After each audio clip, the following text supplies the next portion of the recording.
Welcome, welcome, welcome, welcome, welcome all attendees. I am so excited that you've taken the time to hop on with us this Thursday in New York. It's snowing. I hate snow.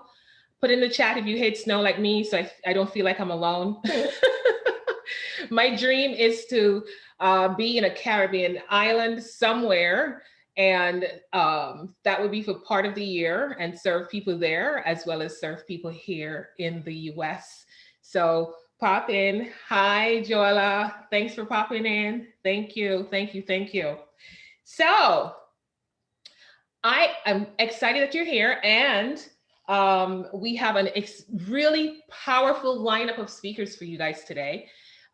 You're going to experience masters at the game of mindset and business building. So my request for you is to stay the entire time so that you get the full value of what we put together for you today. And also, I'm going to do a little bit of housekeeping. So if you see me looking down, it's me tracking so that I can make sure I tell you everything. So get comfortable, get some water. We're going to have a few potty breaks, just maybe one or two, and they're going to be really quick. Have some pen and paper, because I can guarantee you that you're going to get nuggets, little nuggets that are going to shift your business and your mindset for this 2021. That's a guarantee. Okay, so make sure you have pen and paper ready. And the big thing I want to ask you guys, participate. You took, hi Dallas, I know you hit still, thank you for joining my club. The biggest thing I want to tell you today is you took your time to join us here on the Happy Realtor Show. There's a reason for that. So I want you to really focus, stay connected, stay paying attention, and just really listen deeply. Because if you're here, I'm telling you, you came for something. And we want to make sure that you get what you came for. Okay, so please participate and focus. All right. Ask questions. No question is stupid.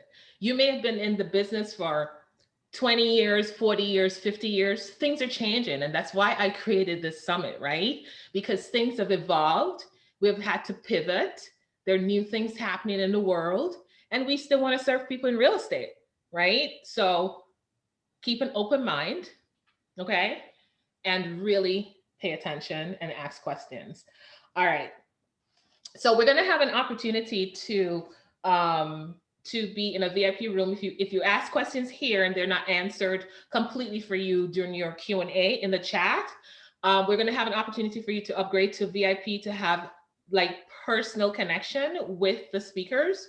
So that's going to be an option. So you'll hear me say that during the entire time we're together. Okay. What else? I don't want to forget anything here. Okay, thank you, Brittany, for popping that in for the VIP.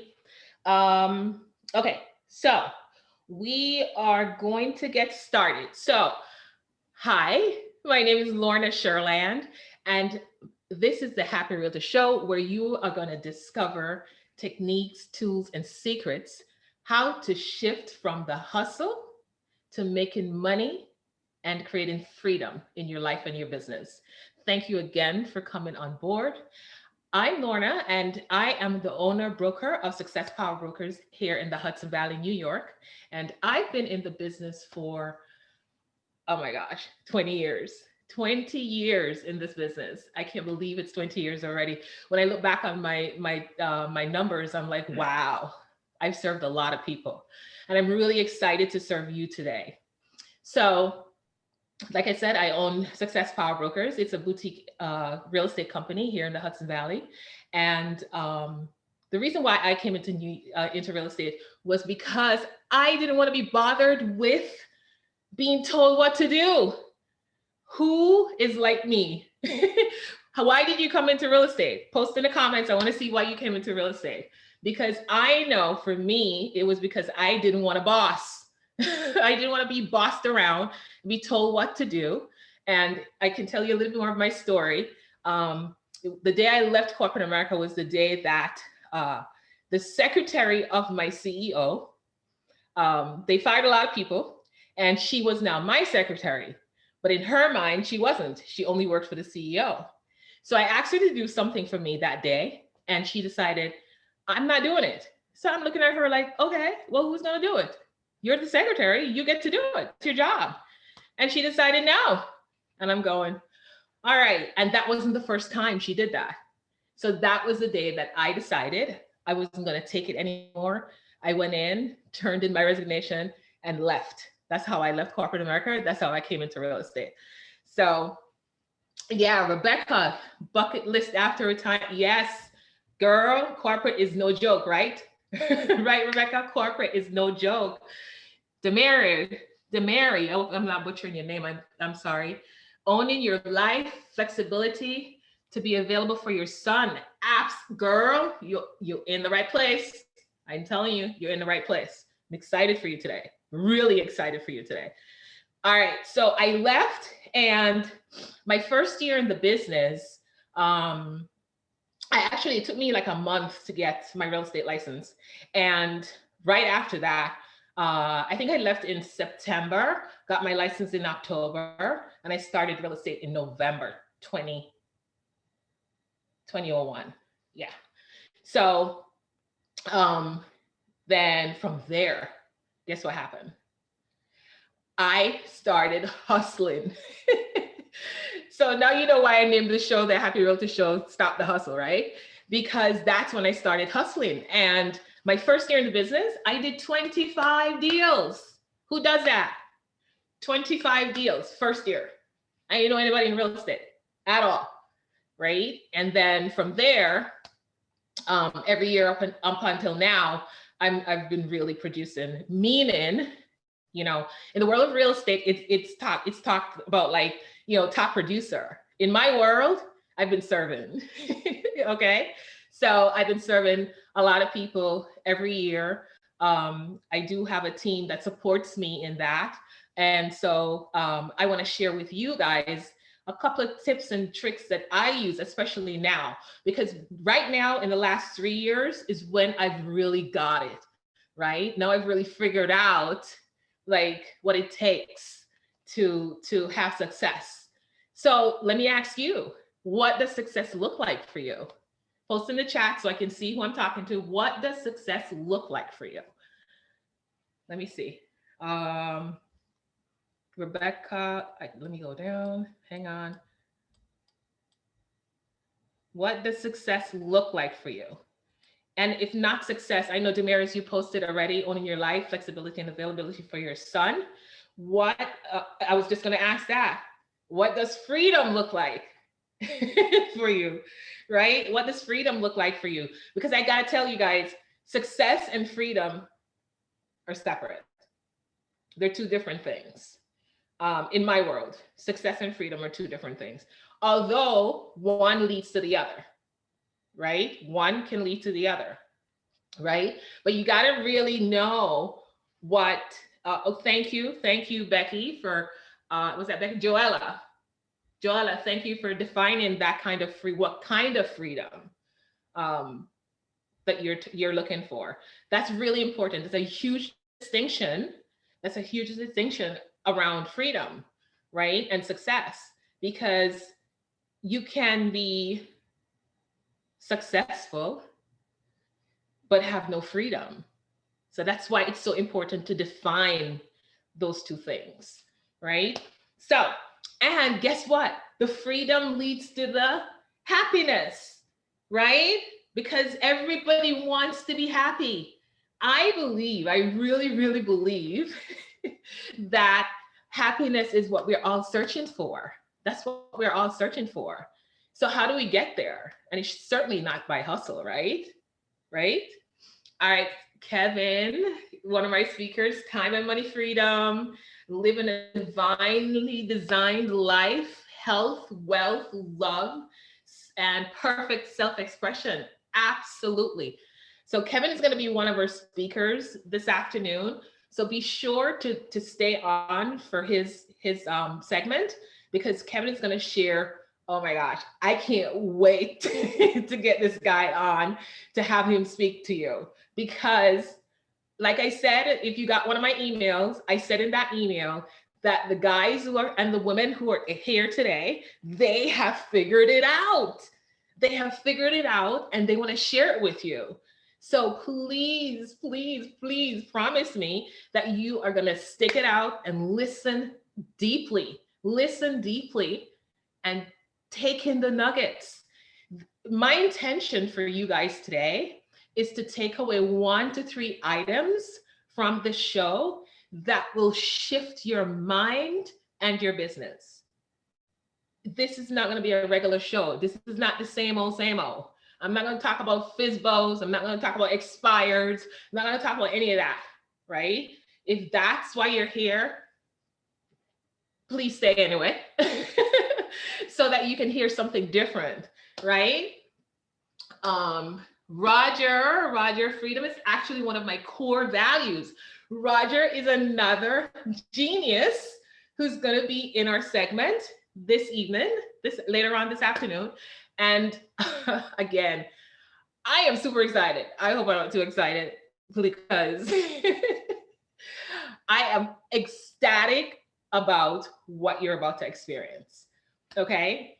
So what I want to do is share with you just a couple of my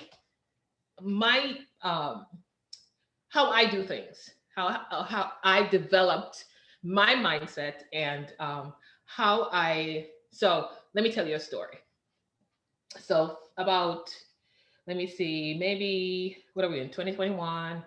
So 3 years ago, I started on this journey. Well, actually, it's been more 6 years ago I started on this journey, and when I realized that something had to change in my business and my life so that I could create and serve more people without feeling burnout, right? Without having to hustle. And so I started on this journey. I started reading a lot of books.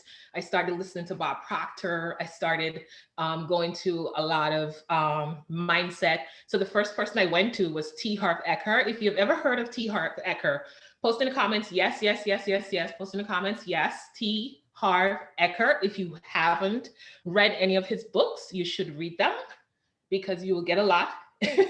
I know, right, Roger? And he was the first one I started reading. It was a little bitty book that he wrote called The Millionaire Mindset. Read that book, and then I went to one of his, I think it was a 2-day conference in Connecticut. Oh my God, that was a start. Because when you get into a room full of people like that, you have no choice but to shift your mindset because then you can't communicate with them because they think on a whole different level, right? Oh, thank you, Kevin, Millionaire Mind. T. Harv, that's T, H-A-R-V, Eker, E-K-E-R. Brittany, if you could post that in the chat box for me, please, so that people can go get a copy of that if they wish. All right, so I went to the Connecticut show. I call it a show, but it was a conference. And when I sat there and listened to, I forgot the name of the guy. At the time, the guy was a lawyer, but he was coaching for TERs. And when I heard what he had to say, I had never heard people talk like that before. You know, like quiet in your mind, like, like waking up in the morning and not doing anything, but sitting still. I've never heard people talk about that before because I was used to wake up, do your meditation, 15 minutes,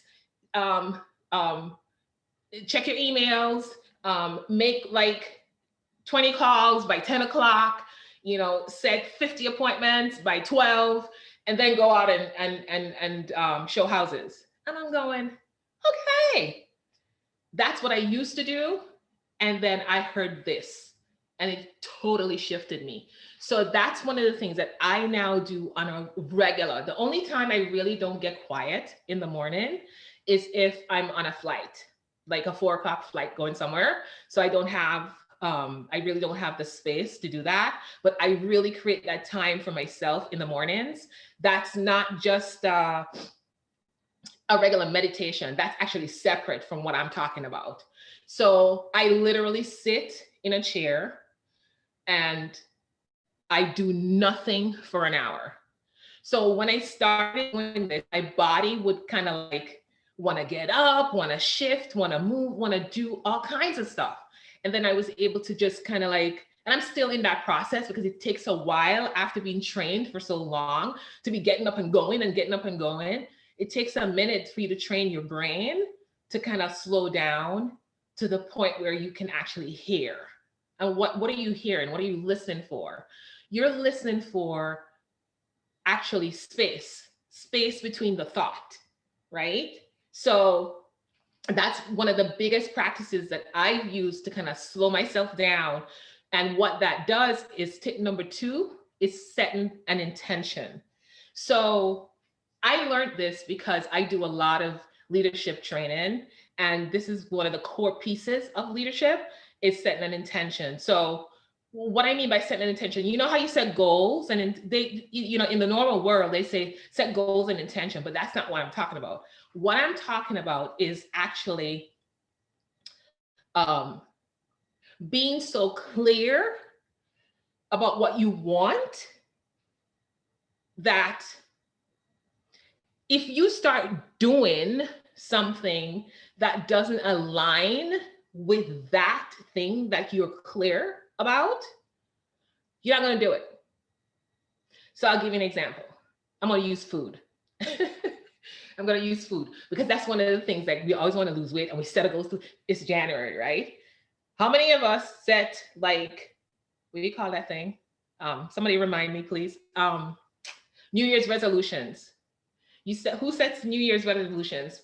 Come on, guys. I want to hear who I'm talking to out there. I see a lot of people on here and I don't see any comments. Am I doing something wrong? Come on, guys. Let me hear you. Let me hear you. Who sets intentions? Not intentions. What do you call it? New Year's resolutions. How many people set New Year's resolutions? Hold on. Maybe it's because I'm on the wrong thing.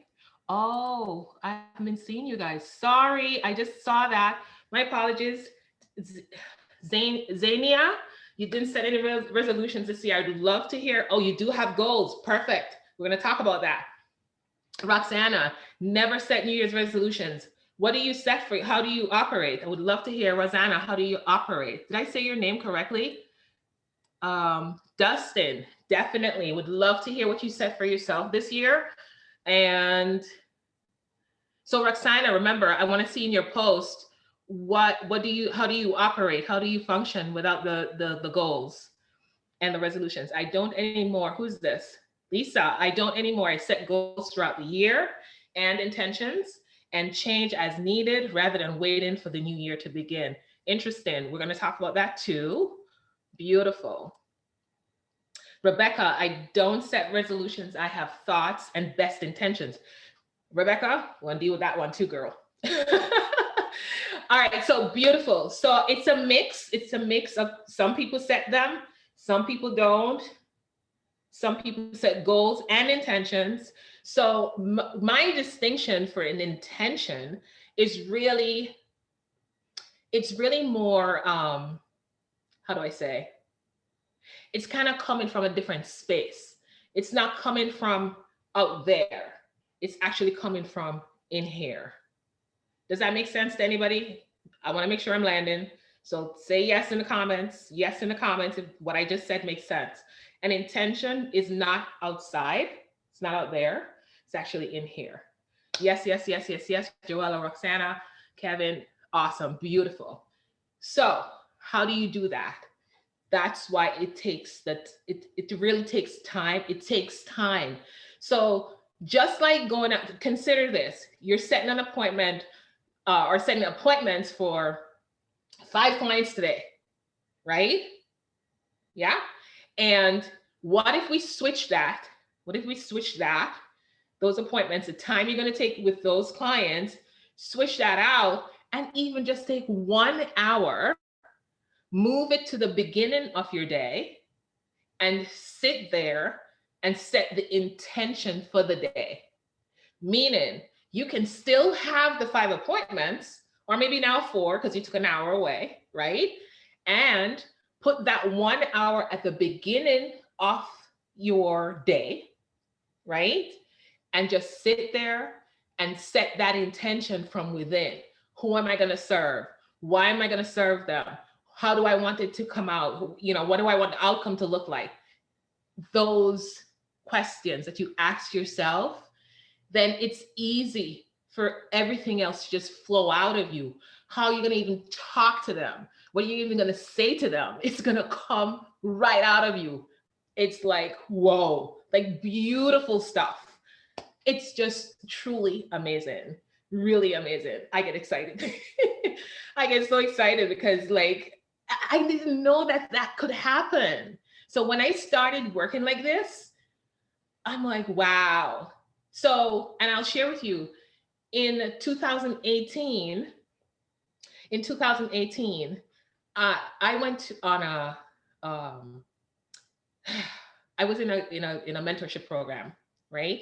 And what was required in that mentorship program was travel for 6 months out of the year. So what that looked like was, you know, I'll be here for, 3 weeks out of the month, and then I'll be in California or someplace else in the country for, 4 days of the week, between travel. So pretty much 5 to 6 days I was gone. And I only worked 3 weeks because I was in this mentorship program. 2018, when I did that, guys, guess what? I closed 71 transactions. 71.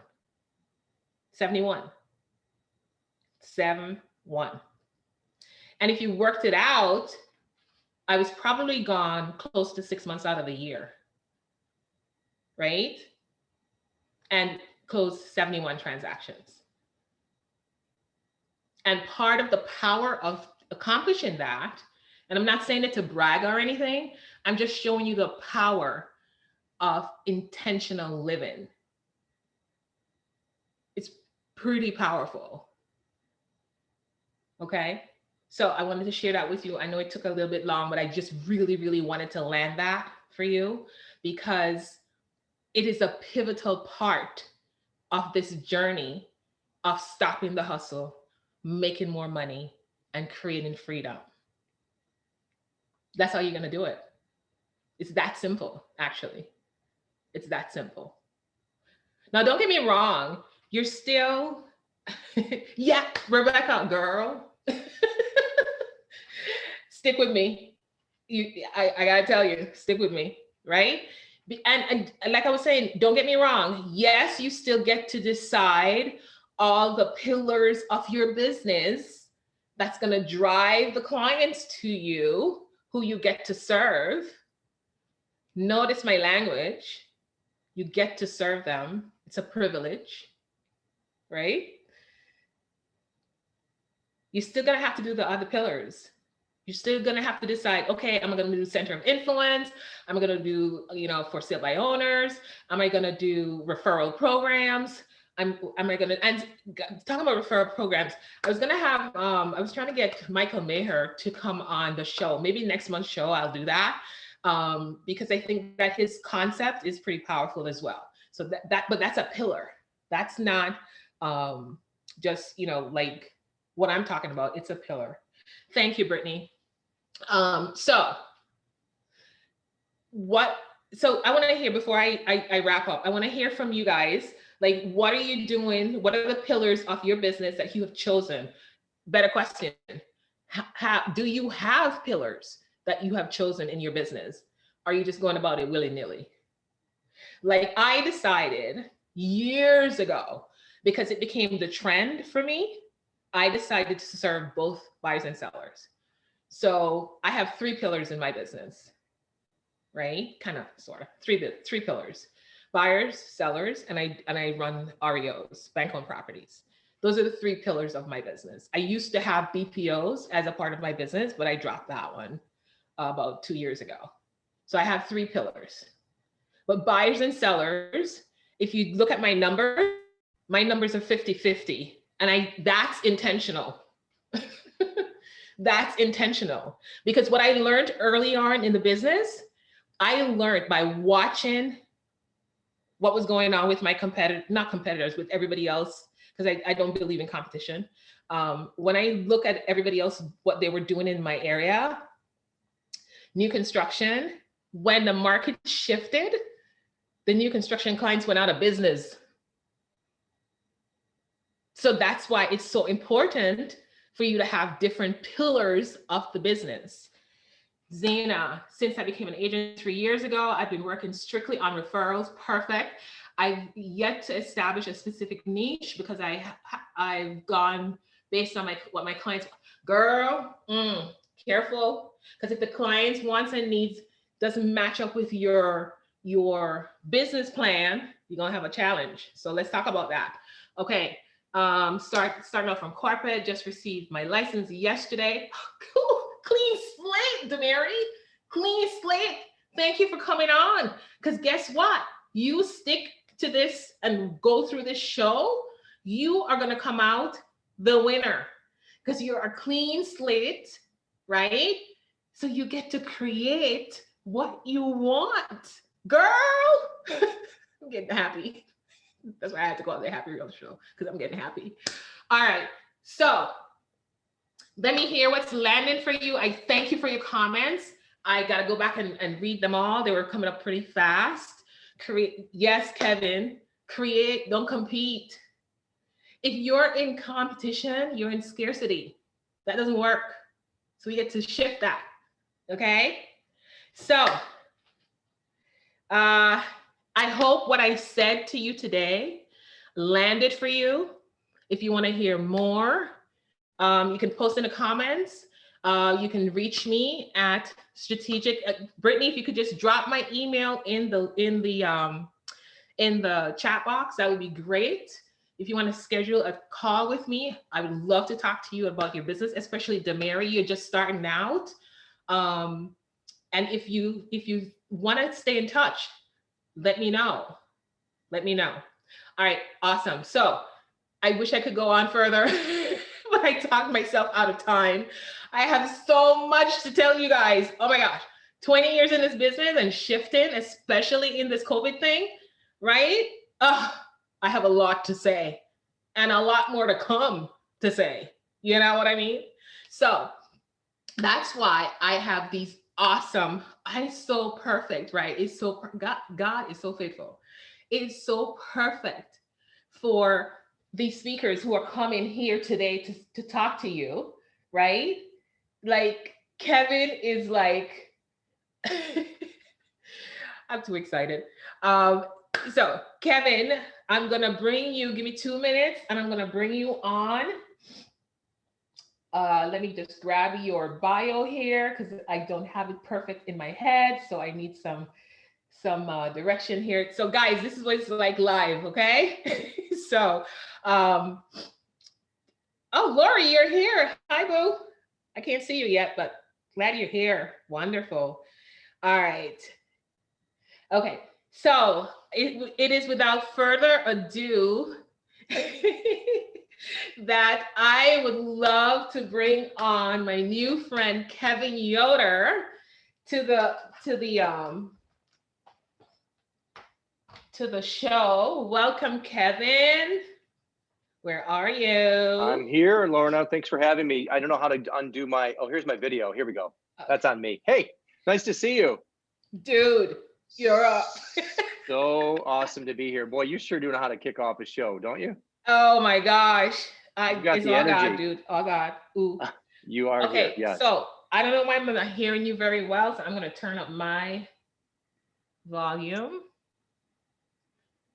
Let me know if it's on my end. Okay, it sounds better. Awesome. Sounds better? All right. Mm-hmm. So Kevin, welcome to the Happy Realtor Show. Thank you for having me. I am super excited to have you here to share with our audience. And why don't you go ahead and tell us a little bit about yourself, a little bit about your story, and then we're going to jump in. Let's do it. So thanks for having me again. I am so happy and grateful to be here. As soon as I saw this opportunity. I jumped right on it, and then Lauren and I had an opportunity to connect and meet, and we've been fast friends ever since. So thank you so much. We have so much in common. My name is Kevin Yoder. I have been a real estate professional for the good part of 20 years. I remember going back to when I got my license in 2002 and thinking, it's going to be weird to say I've been in the business for 5 years or even 3 years or 2 years. And here I am saying I've been doing this for such a long time, especially because until I got into real estate, little known fact, I had 33 jobs. I don't know if I shared that with you. No, you're not a Jamaican and you have 33 jobs. I didn't have them simultaneously. They were sequential. Okay. So the reason why I share that with you is because this industry resonates with me. There's something about this particular career path. So I love how someone's on this, like brand new, you just started.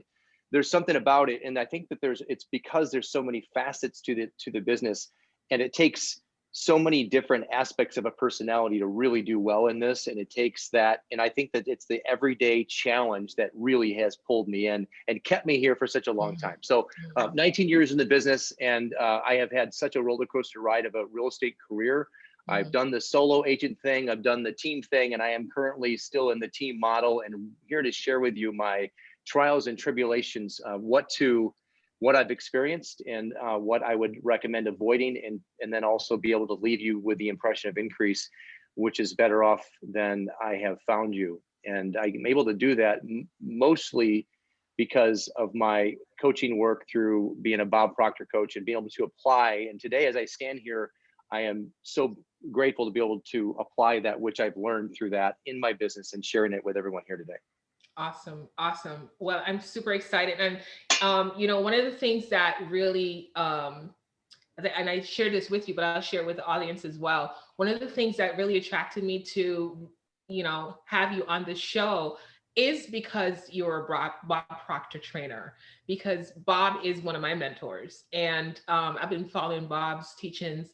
The just a lot of the things that, especially now that Sandy Gallagher is his partner, and he kind of totally shifted his model as well, but really kind of like wanting to get the word out that your mind is really like the first place to look, right, when you want to change anything in your life, right? So I'm super excited for that. So you said we've been in business almost for the same amount of time, right? Because I started in 2001, November. Yeah.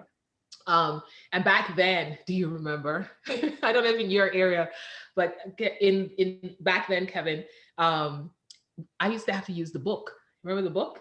We had books. Maybe you know what? So you came when they just started computers. Back then, we had to sounds so old. Yeah.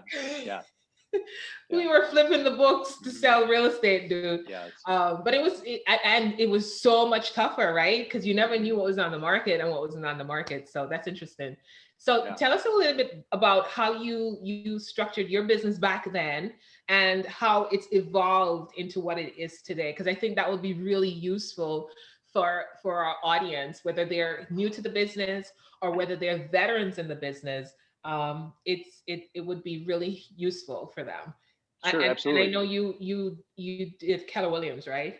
I was for 13 years. Keller Williams. So was I. So we have that in common as well. Right. So I think what's going to come up is a little bit of, because I still use a lot of those philosophies in my business as well. Yeah, absolutely. So do I. It's basically a big part of what my business is today, using the KW models and of course the MREA models, and with my, of course, variations and applying my own personality to it. But because they're foundational, there's not a lot that shifts besides the actual financial numbers as it applies to 2021 versus 2001 or whenever it was written, right? So I started off in real estate. A lot of times I hear people say, I got into real estate because I had a big vision to be a business owner and build a big team. I wanted to make money. I didn't have any other loftier ambitions than that. I was 30 years old, on the nose, and I'd been in sales. I knew I was really good at selling, but I didn't have a product or service that I was passionate about. So I knew I could get behind this thing, real estate. And this is way before my personal growth journey. I didn't have anything figured out. I really wanted to make a lot of money and be able to do something to prove that I could be successful. That's about the extent of my vision when I started. So a solo agent for oh goodness, 2002 to 2010 is that's when I looked up and said, okay, I think I'm ready to do something bigger with this and start a team. And that's where the team model happened. And I decided to embrace that and leverage myself so I could go out and help more people. So what was, I'm tracking you. So 2002 to 2010, and then you said something. You said, I think I'm ready to make this a team. What was the thing for you Mm, that got your wheels rolling to say, yeah, okay, time for me to do team? Was it, what was it that's for you? good. It was I think we all have these, we mostly have these moments where there's an event or something that occurs that is like there's a moment. I will try not to use profanity here, but I call it an oh blank moment, right? It's like enough. It's I had enough, because what I was doing, I was looking around and realizing that people that were no more talented than myself were achieving more, selling more homes, and looked like they're having more fun too. I know I was working a lot of hours and I was really busting my butt and I just wasn't getting anywhere. It was the same thing year after year after year. I'd sell 30, I'd sell 35, I'd sell 38 units and then 35 units, a roller coaster ride. And So, what, and then the ceiling. yeah, because here's, I explained it this way. It was like I had big bricks tied Ooh. on the ground with chains to my ankles, and I wanted to fly, but I kept on getting pulled back to the earth. And that's because I wasn't able to focus on what I'm really good at. I think that's Mm, important. So I'm really good at, and this has evolved, of course, but sales, influence, and helping people. And I couldn't do that because I was caught in the minutia of paperwork and contract to close and all those things that we just aren't real. Most real estate agents don't embrace that and love it. If you do, then perhaps you're in the wrong field, because this is about being face to face and belly to belly with people most of the time. And I wasn't able to do that. And that's the turning point. Once I hired my first full-time executive assistant, I went from 6 million in volume to 12 million. So it doesn't tell you something. We doubled that year and then doubled again to 24 million. by adding So one person at the first time, it sounds like you added one one person. person, and then of course 2 agents that were helping with we were doing buyers. So I got on the buyer side of the business. And I want to be clear on this, and I know some of my agents are on this right now too, that there is a misconception that there's something wrong with working with buyers, or that it's somehow a hierarchy thing. Let's be clear on this.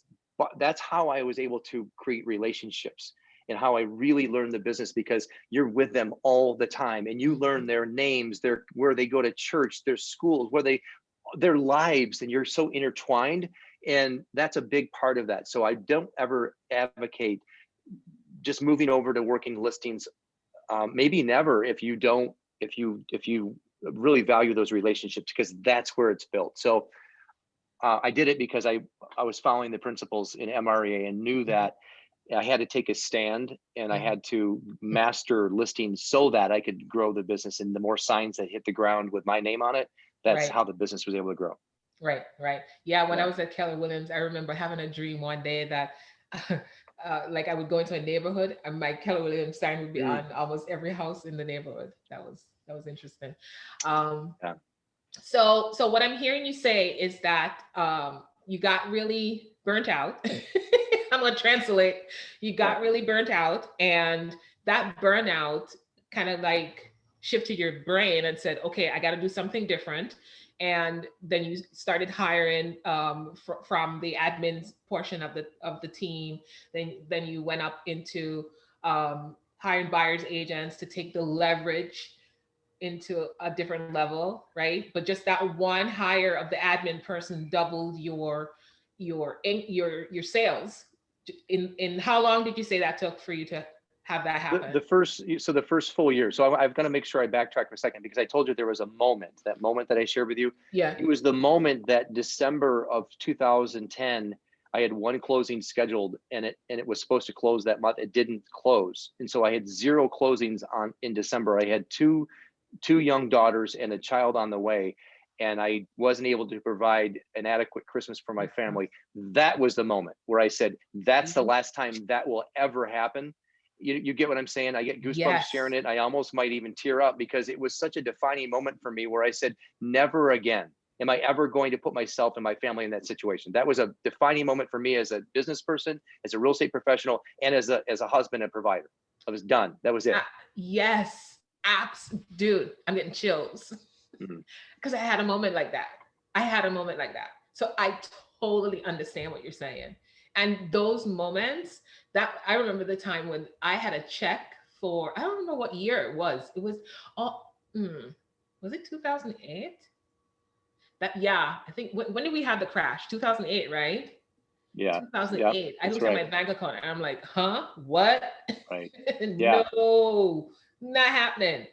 Mhm. Right. And that's when I shifted and added another pillar to my business. So Mm. you have to have some, there's something inside of you that you get to really go into to pull yourself to get to that place where you say never again.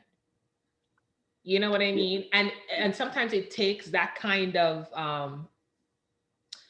uh affliction is the word that's coming to me Hmm.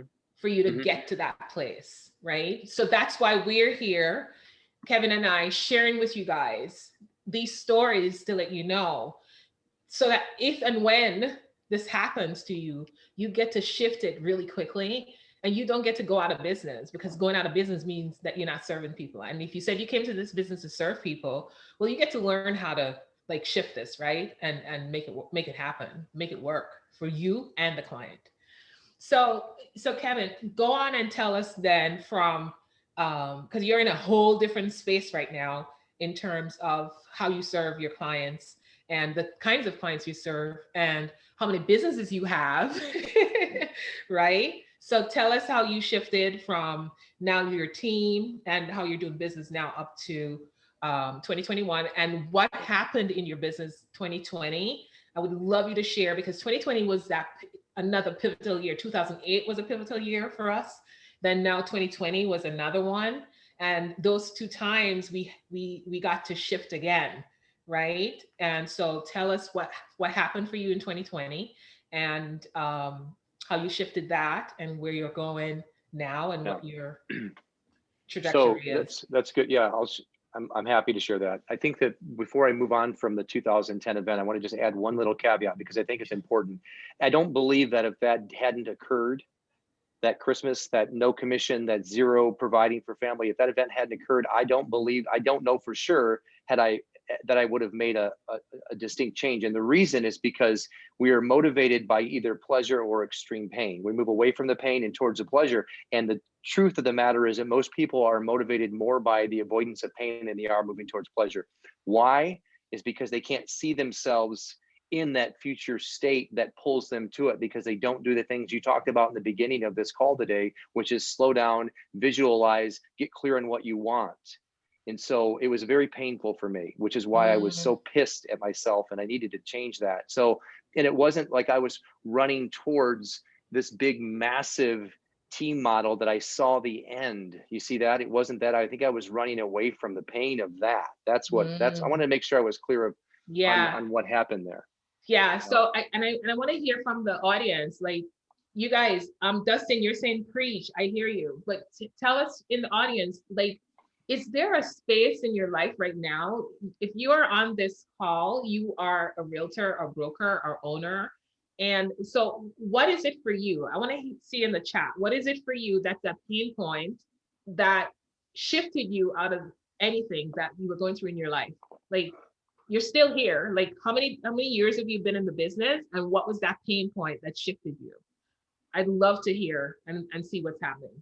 And while you're doing that, yeah, um, Zenia, yeah, the pandemic is a pain point, and that's why I asked Kevin that question that he's going to go into right now. Like, how did he shift himself and his team, with the 2020 pandemic?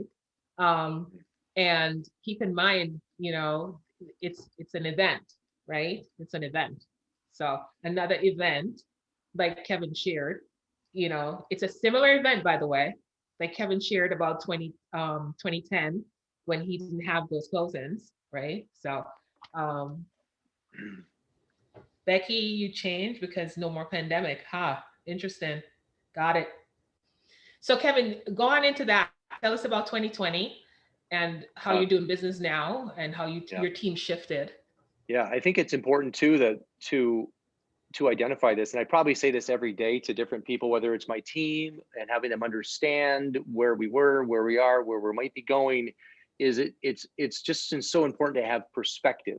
Hmm. It's that contrast that gives you clarity on, hey, is this a bad market, a good market? It's neither. It is a market, and so Neutral. it's neutral. It just is. And so someone said yesterday, I was talking to a prospective seller. He said, I understand it's a really hard market. And I said, or bad, good market. I think he said it was a great market because of course it's a seller's market. I said, well, Hmm. let's define for a minute. So 2008 event, or this event, they're events, and we pivot. And of course, we in real estate, we change the marketing message to match the market. And Right. then we pivot on what it is we want to accomplish, and we lean into it. So I would say just embrace it, because look, this seems really bad, right? But go back to 2008 when Lauren and I were in business then, and real estate in our market was, typical home that we were selling was $30,000. Those homes are $200,000 now. So imagine Right. the impact on your paycheck when you're selling $30,000 homes on average,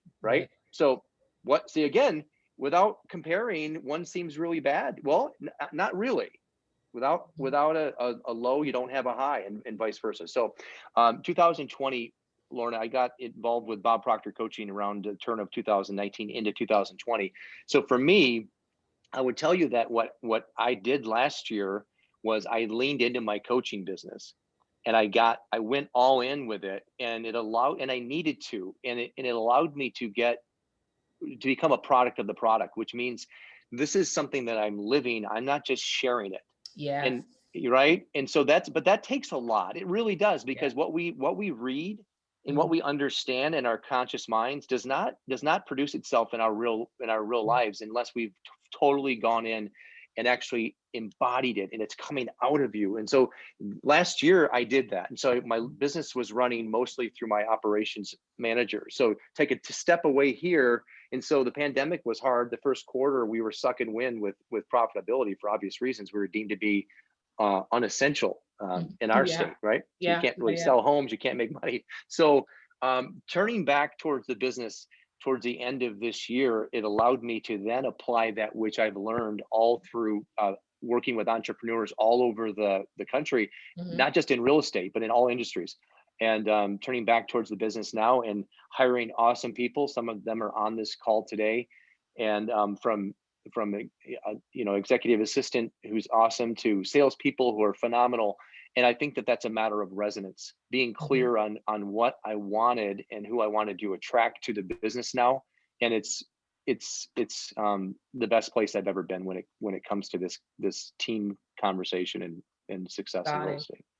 So I'm sensing that when you hired, I heard you say you hired a team, not your team now. I in my mind, sounds like you were pretty strategic about who you were hiring on the team as well, right? Can you tell us a little bit about that based on what you're Oh, doing now and oh, the sure. the knowledge that you're using Yeah, now from Proctor's system? yes, I will. And in fact, let me share I'll just give you an example. And Allie's on this call right now, so you know, Hi, Allie. say hi, Allie. She's on here. I said when I needed to bring on talent in the form, there she is, in the form of an executive assistant. I sat down and I wrote my perfect executive assistant, and I wrote down the attributes. I said healthy, confident, smart, tech savvy, presenter, leader, passionate, creative, helpful, caring, client centric, giving, reader, stable. Can't have someone that's all scattered in a hot mess, right? Goal oriented, growth oriented, financially hungry, someone that wants to learn and grow, communicative, problem solver, proactive, uplifter, talented, detail oriented, my right hand, someone I can really get in there and make things happen with. Now, that's clarity. That's clarity, and it I didn't take too love long it. for us to come together. And she's awesome, and she knows that. She's here today. So that's an example. Then the same thing applies to with salespeople, in realizing that in a team environment, one bad apple spoils the spoils the bunch, as they say, right? So being Hmm. super clear on the type of people and actually visualizing that outcome and seeing what that feels like and looks like in the future, and knowing exactly who they are and how many you want to have is helpful as well. Awesome. Awesome. And with that, it starts with you, right? You Mm, had to get clear on who you were becoming, right? So that you could hire your yeah, support around you to support your vision, yeah, right? And they that's right. had to align with that vision, because that vision that you created for yourself, right, actually pulled out all those attributes that you just listed. Um, when you were looking for Allie, right? All those things that you said you wanted in Allie, you had to be like clear on that for yourself. Does that make sense? It makes a lot of sense to me. And I mean, it's so true. What I've experienced, what I've really come to understand is that our experiences are mirroring back to us. So if I'm having, there's no such thing as a business problem. It's a personal problem that manifests in your business life. And so if I'm struggling with hiring and I'm having all sorts of issues with turnover and any issue you can have in your business is a reflection of what's going on inside. It's all, Mhm. that's all that it is. And it's a tough pill to swallow, but I realize that. And as soon as I can get clear on that and become a better leader and really care about creating an environment where other people can come and thrive and grow and improve every day, that's how things are starting to shift. And I'm so happy with the people that are in this journey right now. And I can't wait to see what else we're going to make happen here. Awesome, awesome, Yeah. Kevin. That's so amazing. I love it. And my wish for you is to like continue this journey, especially in our industry. You get to be one of the beacons of light to shine the light on this whole concept of getting clarity Mm. with yourself, and really building upon that to find the other people who are going to surround yourself with to help you build the business and the life that you want. That's really like freedom in my mind. Mm. You've created freedom for yourself, right? Yeah. Because guys, if you're on here and if you're listening, what I'm hearing Kevin say is for him to be able to step out into coaching through the Bob Proctor system, he had to, he's still in real estate, still selling real estate. He still owns a brokerage, but he got to create that by leveraging other people. And he had to get clear on what those people, those attributes those people got to have in order for them to be able to serve the people he was already serving from 2002 up until now, right? So that's where clarity comes in. It's so important, super important, because that's how you find freedom. That's how you make money. Now, so if I'm going to put it in the context of why we're here, right? I'm putting it in the context of why we're here. He was able to stop the hustle because he got clarity, right? Make more money because he found leverage, right? And that leverage created freedom for him to do what he was born to do. Mm. So I just wanted to stick that in there. So Yeah. tell us what's next for you, Kevin, and how can you be contacted by everyone here who don't know you on the show? How can they get in touch with you? Well, Yeah. first tell us how you're going to move forward, what your plans are, how we can support you, then tell us how we can stay in touch with you. Yeah, that's great. So uh, my plans are is to continue to follow my passion and do what I love to do. And it's interesting because I'm now in an environment where I'm around so many different people. If you're not on Clubhouse, it's a new world that's just opened up in the last 30 days. Yeah, And I being know, but eh, you have to you have to have an iPhone or something. that is one of the things for now. Yeah. And if you don't have an iPhone, then you're gonna have to wait until they open it up to the world. But for now, it's invite only, and I share that with you. Let me know if you want an invite. I think I've got one open too. So if you, Okay. yeah. But the cool thing is you're around other entrepreneurs that are thinking so big and so massive. And in my consulting work, Lorna, we talk about paradigms, which they keep us Hmm. boxed in. These are those thought habits that are lodged in the subconscious mind that don't Hmm. want us to grow and improve. But when you're putting yourself in an environment of proximity to big thinkers, like big thinkers, it it rubs against your paradigms, because you're like, God, I thought I was thinking big and I'm not. And like, look at the gap between where I am and where I want to be, and their level of knowledge, levels of awareness. This is what I talk about. Levels of awareness. I'm here and their level of awareness is here, and there's a gap between the two. And but it's such a wonderful thing. So I intend to continue my journey with personal growth and development, because I know I am nowhere near where I want to be and nowhere what I'm capable of. And then also continue to help in the real estate industry, because as we turn the corner here, and I'm able to apply. Okay, let me just go say this. Before I was a Bob Proctor consultant, I said that I didn't have anything more to bring to the equation. I can't give what I don't have, right? So I learned a lot from reading books, and they're all over the place, but that wasn't doing it. And I couldn't pour from an empty cup. So I needed to pour more into me, and I needed a methodology that was like a blueprint for learning. And so I found that, and you kind of understand because you've picked it up as well. And then what it allows me to do is it allows me to take all the information that I'm reading, the ancillary content, such as, with psycho-cybernetics or Think and Grow Rich, and actually apply that. So it's not just reading stuff now, it's actually reading and putting it into the fabric of me, so I can provide more and help more people. And that's where I'm up to now, is I'm far more interested in seeing my team succeed and making money and being happy and having a great place to come and thrive. And I'm also like, if one of my agents is just rocking it and they are crushing their goals, and they came to me in 2 years and said, hey, I want to branch out and grow my wings, I'd said, okay, let's go celebrate. I'll take you out to steak dinner, and then I'll connect you with people that can help you, that kind of thing. So that's where I am now. So I love it. Love it. Did I answer your question? I want to make sure I'm giving you some clarity on that. Okay. That's freedom for me. When I said it earlier on, so in my mind, you have both. You have both success and freedom, right? So that's why I made that distinction when I started talking. So, like your goal, you're not just your goal. This is, and again, another distinction, goal versus intention, right? Your intention is so huge, right? Like you get to affect so many people with what you're doing and what you're studying right now, what you're implementing, and like you said, embodying in your world, in your body, in your mind, in your life. This is it.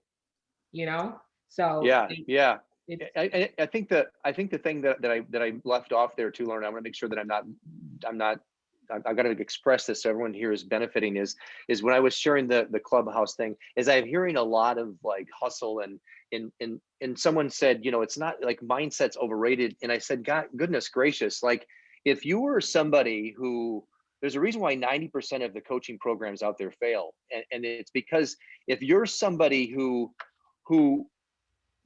if you're someone who could do what the coach suggested, then you'd already be doing it. That's right. You know what I mean? Like you'd already be doing it. So Stop, Kevin. Wait. Hold on. You gotta say it again.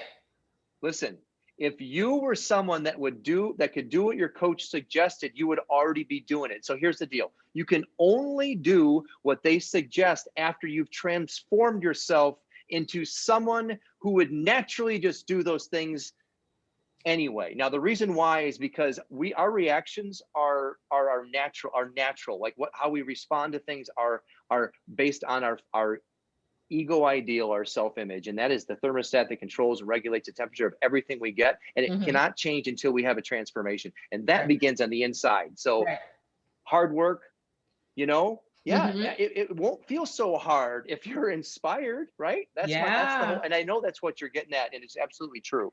Absolutely. It becomes fun, right? Yeah. Awesome. So I knew there was a reason why you had to come on this show. I told you, right? You did. Love it. So Kevin, before we hop off, and I don't want to forget, somebody had a question. Hang on, let me go back to it.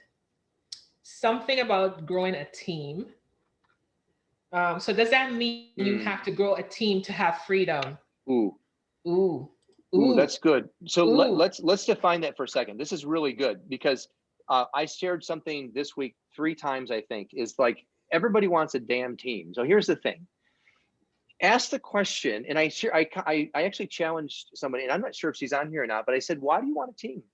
What what's in that? Is it Mhm. ego? Is it like, and so be clear on that. It's a matter of defining what you want how you want to spend your time, what you want your business to look like, and what's behind it. I can't tell you that. I mean, the only reason why I started a team is because I had that moment.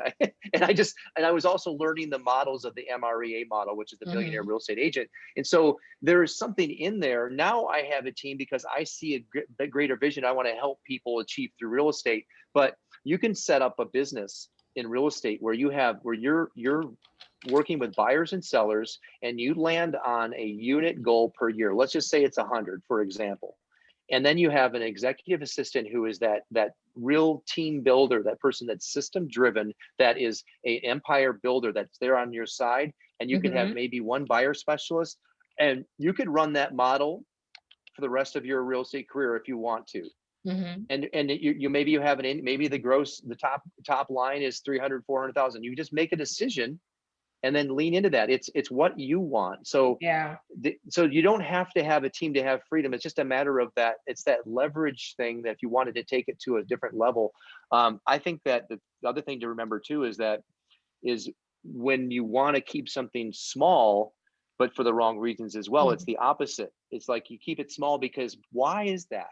Well, spirit is for expansion and fuller expression. So if you're doing something that is world class and providing massive value to humanity and your clients, Mhm. then it's meant to expand. And like Mhm. you holding it down and suppressing your thing is actually kind of selfish, and you need Mhm. to work on your image to increase that to match the size of that potential goal. So be aware of both sides of those polar opposites of keeping it small for the wrong reasons, but also trying to like be massively big for the sake of ego only, and Ego. figure Yep. right. That's Yep. that's what it is. There's a Mhm. balance, and it's for you to decide what you want your business to look like, which is what's Yeah. so wonderful about being an entrepreneur and being in real estate. You get to decide. Yeah. Yeah. It's all about what you create for yourself. Like Yeah. there's no one way of doing it, right? It's all about, Mhm. again, going back to intention, Right. and really being clear on what you want Mhm. and why you're doing it, right? You know, Mm. Gary Keller talks about the why, um, and then he also talks about the one thing, right? So those two things, like you get to decide. Those are two big pieces to whatever you want to create.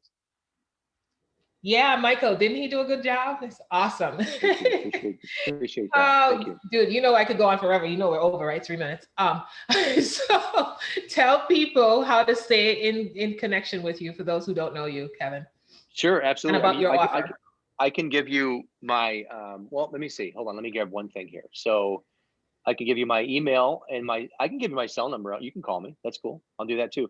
I can give you if anybody wants to, these topics here, a lot of times what happens is, and I'm in Toastmasters as well. So I've been Mm-hmm. competing in speech contests and taking that pretty far. But a lot of times I've been, my mentors shared with me that sometimes I'm like a fire hose. So, um, and that's because it's all in me. It's just got to come out, right? I So, know. but sometimes that's a little bit much. And so, like these concepts of the conscious, subconscious mind, correlation with the mind body experience, all that stuff is like, we have an assumption, which is like a human bias, that because we understand something deeply, that everyone else does as well.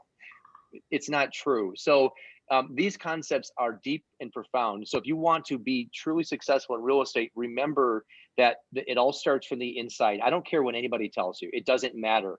It's an inside job. It's success is an inside job. So you've got to work on the Yes. self first, and that's a transformation process. And there's a specific way. Fortunately, un, unlike what some other people may tell you, who say, "Look, man, you guys got to do the work." Yes, you do, but you're going to do more inspired work, and it's going to be world class work if you start from the inside. Thoughts Mm-hmm. lead to feelings, feelings lead to vibrations and turn into action. Action that's inspired, you get great results, and then you love your results. So you follow that process up. It's called the universal wealth strategy. The opposite is Yep. also true. So you got to work on that part. Thoughts lead to feelings, feelings Feelings. turn into actions. Okay. So fortunately, there's a way that you can actually transform yourself, transform your mind, become a new version of yourself, leave the old self behind, and let that ego die and step into a new greatness is what, Lorna is obviously all about that as well. But I can do a 30-minute free call with you. If something that you really feel like it's resonating with you, then grab a call with me and we'll walk through, and you'll come away with some really great understanding about where you are, what paradigms are holding you back, which paradigm is a multitude of thought habits lodged in your subconscious mind that doesn't want you to grow or expand. It wants to keep you stuck where you are. And then also we can work on some goals, like what are your big goals, and let's make them bigger. Let's get them expanded so you can lean into or live into something great that inspires you every day. So I can put that in there. There's Awesome. a link. Okay. And then you guys can also go to the speakers page. We're gonna, at some point, we'll drop it in the chat. Just watch for it. We'll drop the speakers page in there, and then you can just click on Kevin's slot and schedule with him, and be able to connect with him. Kevin, this has been phenomenal. You have dropped uber nuggets on us today. Like, thank you so much. much. I get to go back and watch this. Well, look, this is. I'm just grateful to be here, because here's what I know, and that this is what the real estate professional of the new era really needs to embrace if they want to have a life that's by design. If they want to be, do, and have more, it starts with the inside. It's not a scripts and dialogues thing. You got to memorize that stuff, and we do it every single day here. We do. Ask my team; they're on the call, but it's this. Yeah. So thanks for having me. I appreciate it. This is awesome. Thank you so much, Kevin. Thank you so much. My pleasure. All right. Oh, VIP, if you guys want to connect with Kevin even deeper, there's the link for the VIP. You can upgrade. It's $47 to upgrade to have one-on-one time with the speakers. And that would start just around 4:45 bells. So if you want to take advantage of that, there's a link in the chat for you to register for VIP. All right, Kevin, thank you again so much. And I would love to have you back. So we'll stay in touch and see when I could get back on your schedule, man. Let's take this to another level. Thanks, Lorna. Appreciate you. All right, take care. You too. All right. So, guys, Kevin rocked just now. Yes, and yes. Post in the chat. I want to see what you thought. Let me hear what your takeaways were. Okay, so I see 33 people on this chat, and I don't see people responding. If you're here and it was good, I want to see it. Come on now. Okay. Thank you, Roxana. Thank you, Khalid. Michael, awesome. Barb, Jason, love it. Okay. Does anyone need a bio break real quick? We've been going for just about an hour. Thank you so much, Kevin. I really appreciate you. Okay, so we're gonna take a 5-minute bio break, 5 minutes, starting now, 3:08. I don't do math so well, but I sell real estate. Whatever that works out to, what? 3:13, be back on your screen, 3:13. Dustin, yes, perspective, dude, everything starts with intention, everything, period, end of story. So if you don't know how to get there, you need somebody to help you to get there, okay? All right, 3:13, thanks, Brittany. I'll be right back.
All right.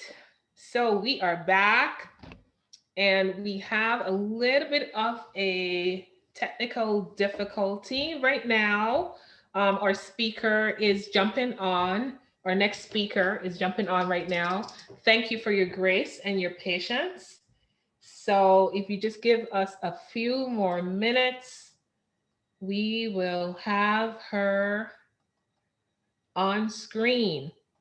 So, and I got to tell you guys, this has been so perfect because um, I love when we do these live events because I don't have questions for this. Most of the speakers, I don't have questions for them. I just let them tell you their story and what they feel in their heart. So just know that whatever is coming forth to you today is coming from the heart of the people who are here on the show, and really, really the intention. So I talked about intention. Like, you're gonna hear me say that often because that's just where everything starts, right? And the intention when I set up this show, my intention was for you to have a phenomenal year in 2021, a year that you didn't even think you could do. Like, it wasn't anywhere in your like sphere at all, right? So let me ask you, if 2020 was what it was, what is your let's say vision of success for 2021? Post in the comments. I want to see if you were look at yourself, right, in 2022 on this day. So it's January 27th, 2022. I want to hear, post in the comments. I want to hear what you see for yourself. If you so what I'm gonna just ask you to do is kind of like do like the you remember that show with the doctor and Michael J. Fox, like spin yourself into 2022, January 27th, 3:15 p.m. I want to hear what's there. What's there? Game changer, Lori. Yes. Yes, a year of abundance, Demary. Yes. Be a little bit more clear on that for me. Abundant what? So, abundance is a lot of stuff. So, but I want to hear specifics as to when you say abundance, what does that mean for you? And the reason I'm saying this to you, Demary, is because I want you to start talking to yourself in specifics, right? The universe has to hear from you exactly. It's like placing an order in a restaurant, right? So you got to get specific about what you want, right? Because that's going to drive your actions. So let me hear. Okay, people, I'm not seeing anything in the chat. What's going on? We can't just take your mind there. Whoa, Kevin, 250 clients, 1.8 million. Yes, yes, 50 new coaching clients. And how will you feel when that happens, Gav? How will you feel when that happens? Because we want these things, right? And we put ourselves there. And I also want you to tap into that feeling, because I got to tell you guys, when stuff, and I'm telling you, you know what always hits the fan? It's like, that's life, right? So when that happens, you got to tap back into that feeling of 1.8 million, 50 new clients, right? And 250 real estate clients served. You got to tap back into that feeling to get you through the tough times. You know what I mean? Now, if I had this conference January 2020, I got to tell you, your 2020 would have probably looked different, right? But we're here now, right? And life is now. So now we get to create what 2022 this time next year is going to look like. 39 closed deals. Becky, easy peasy check, easy peasy. Got to tell you. Aim higher, aim higher. All right, so Karen is here. Yes. So Miss Cooper is here with us. So Brittany, can you pop her on? And I go ahead, tell me the rest of the 2021 vision. Zania, Yes. Oh, yes. Okay, so Becky, remember I talked about language, my love? We get to work on language. So the only thing I would love you to try on is take away the word trying because I'm taking it away. Try on, take that out and do I invite you to take off trying out of your language. So instead of saying to schooling from home, trying, just say to schooling from home, period. That's it. It is what it is, right? I thought I saw Karen pop on. Where you at, my baby girl? Where you at? Where you at? You, Becky, thank you. That landed for you. Love it. There goes my beauty. Look at her. And look at her with her, yes, girl, Faith. Yes, love it. Hi, Karen. Hey, Lorna, how are you? I am beautiful. How are you? Looking fabulous, girl. Thank you. Sorry about all the little techie things. I'm not sure. I know. It's all good. You know, we live in the now, so it's all good. We are excited to have you here, my friend.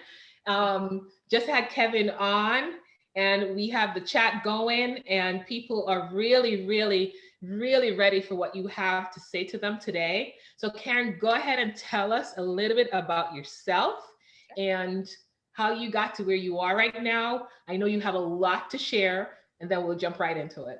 Sure. Thank you. Thank you so much. So I am Karen Cooper. I have been in the real estate industry for 19 years. This is my 19th year in business. And I'd like to say that I have held every position that there is to have. I have been an agent on a traditional Rainmaker team. I have been a solo agent. I have been a managing broker, which was an interesting experience. And now I am a team leader. I am the owner of the Platinum Group Real Estate team, and we are a team of 36 women and moms.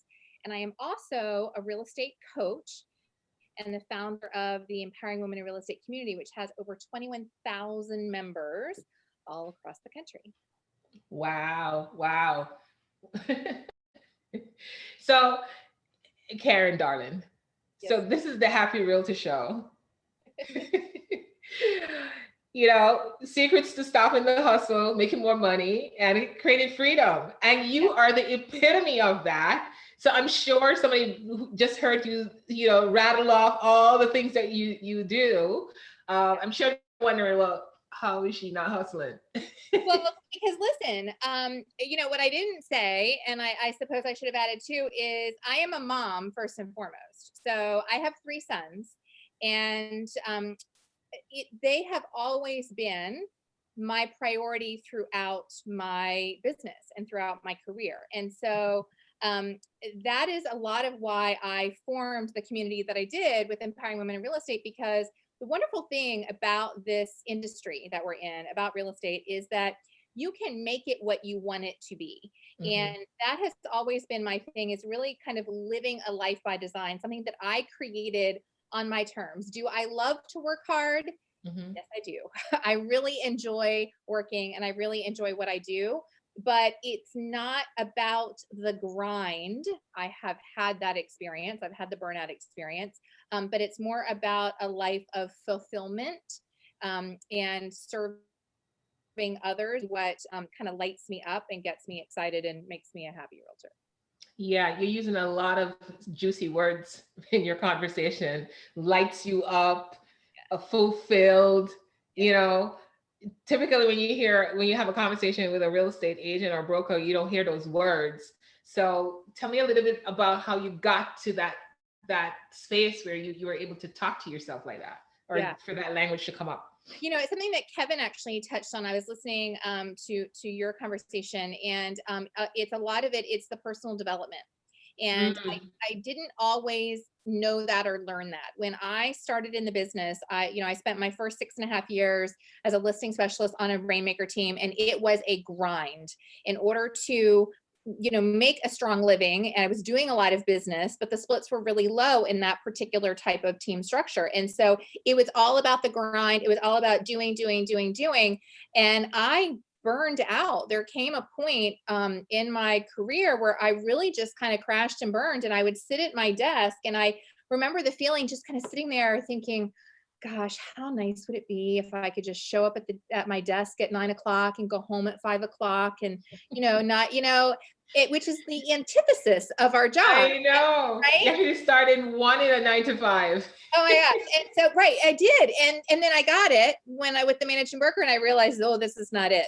This was not it was a big eye opener for me, because I realized, like, no, that this is not the thing. Like, there's this saying, like, the grass is always greener, and there's like, well, the grass is greener where you water it. And Yes. so I learned and had come to realize that there is a way to do this in a way that makes sense for you.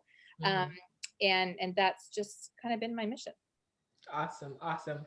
So tell us about the structure of your business and how you manage to, because all the things that you said you do in your life, that sounds like different pillars. I spoke about pillars earlier on in my conversation with Kevin, and it sounds like your life, you have built pillars in your life to kind of like, have your life work for you, right? So Yeah. you want to talk to us a little bit about how that works? Sure. So we're big pillars people too. So I talk about it a lot. I talk about it with my team. The pillars are what is really like the foundation of your business. Now, my pillars have shifted over time. And so right now I have a few pillars. I have my team, and making sure that my team is running smoothly and running well, and that my team members have what they need to be successful in their business. Mhm. I have my coaching business, which is making sure that my that my clients have what they need, and that they're able to, to work to their fullest capacity of what makes them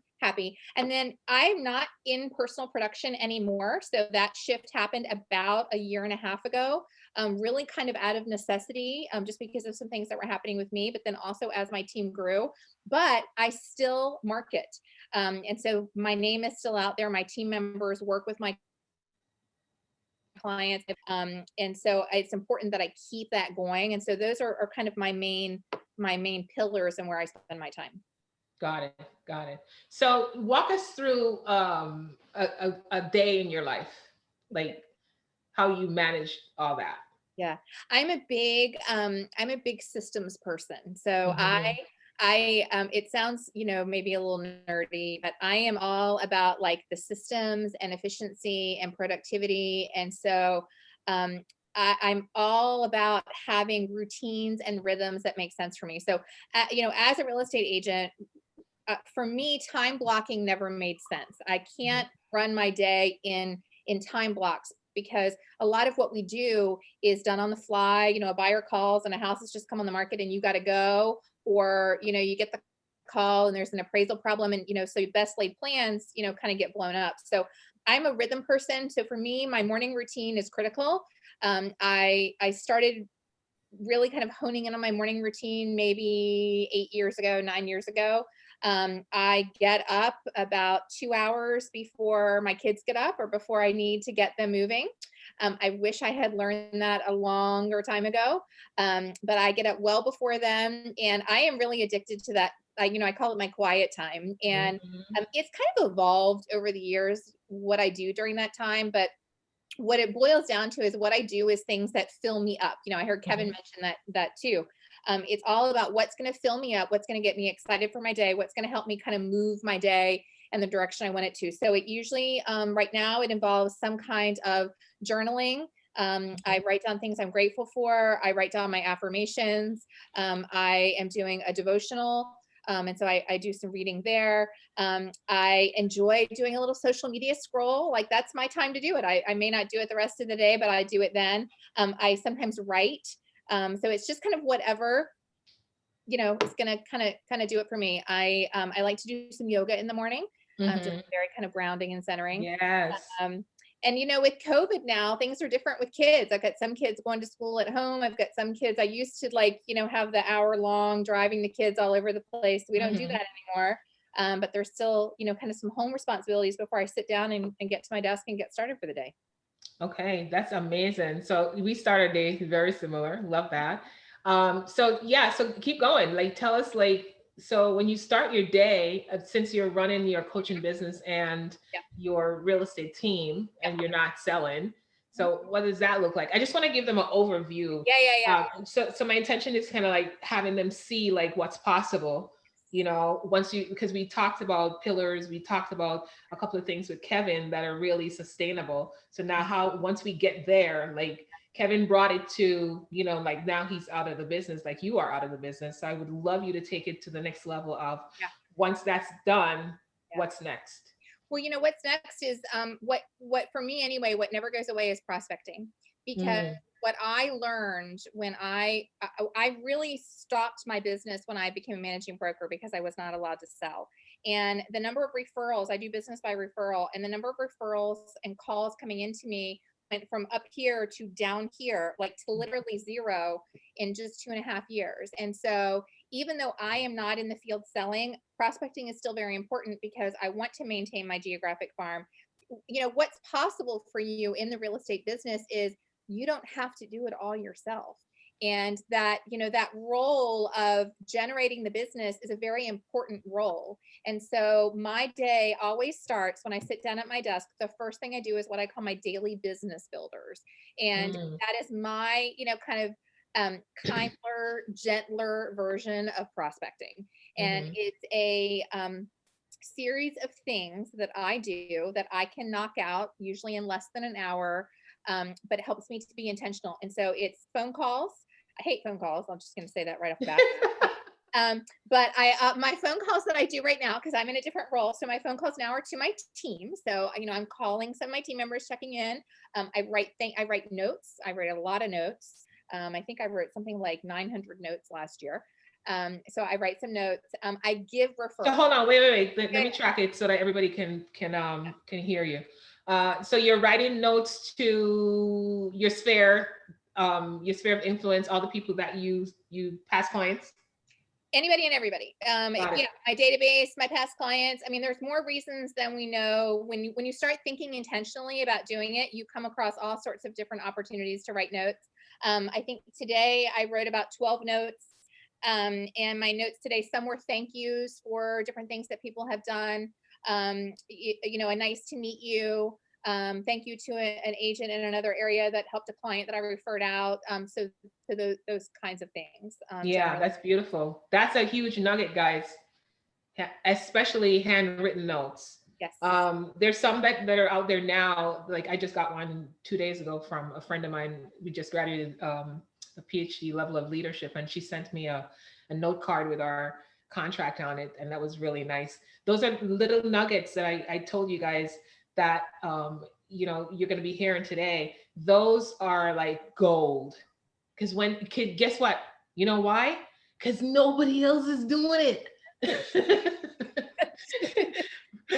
Right? So when somebody sees a card in the mail, because they're getting text, they're getting WhatsApp, they're getting Messenger, they're getting all kinds of stuff. Nobody really takes the time to sit down and write a card. So Yeah. that is like so personal. It touches the heart of the person.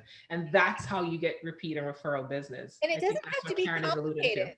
Like my notes are literally like 2 to 3 sentences long, and I write really big to fill up the card. Like this does not have to be like a long emotional, thing that you're writing to someone, but it's so touching because we rarely get it. I mean, I'm so proud and happy when I get a note in the mail and I put it on the shelf in the kitchen and my kids are like, oh, look, Mom, you got a note today. So, I mean, it means something to people. I have gotten business over the years directly from it. So I do my notes. Generosity is always a leading, kind of indicator or factor for me. So I always lead with generosity. And so from that, I have a goal to give a certain number of referrals every week. So I want to give referrals to other people, whether it's other agents in other areas that need a connection, whether it is my favorite vendors or contractors. Today, I referred out my favorite handyman to someone. Giving a referral is a big part of what I do. And then adding to my database is the last portion of my my prospecting time, because our databases have to be a living, breathing thing. We have to be constantly nurturing it and constantly feeding it. Yeah, yeah, those are really important things. And so that stuff kind of like keeps you at your desk for a good how long? Probably hour-ish. Yeah.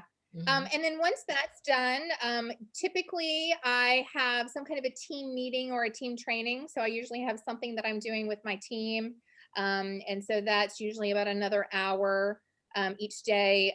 I do coaching videos that I pre-record or lessons that we're doing with my coaching group. And so that is usually about an hour or so um, once a week. I have a podcast that I love, so I do spend Mm. time. I like to chunk my time. So Friday is what I call my content day. Hmm. I do my very best not to schedule appointments on Fridays, and Friday is really devoted to content, whether it's brainstorming podcast episode ideas, recording episodes, recording videos, prepping social media. I like to work ahead a lot. I find that I think that there's this misconception that if you are very organized and routine and systemed, that you don't have a lot of freedom. But it's actually the opposite, right? Because the more I work ahead, the more systems I have, the more routines I Hmm. have, the more free. Yeah. Today, I'll be honest, I woke up this morning and had a pity party for one reason or another. And so, because I am so disciplined and because I am so routine, I could basically take 3 hours off this morning and sit in my chair and do whatever I wanted because I have these systems and I have these things in place. So when I need to have that time, if I had a kid who was homesick from school, if I had, whatever, I have Hmm. the freedom to do that because I prep and plan. Yes. Drop the mic. Here's another one. Yeah, because that systems create, so write this down. If you're taking notes, write this down. Systems create freedom. Because I'm tracking what Karen is saying. She woke up early, 2 hours before her kids. She Mhm. had her quiet time, Yeah. right? Then she had some specific things that she does with her team, some specific things that she does with her coaching clients.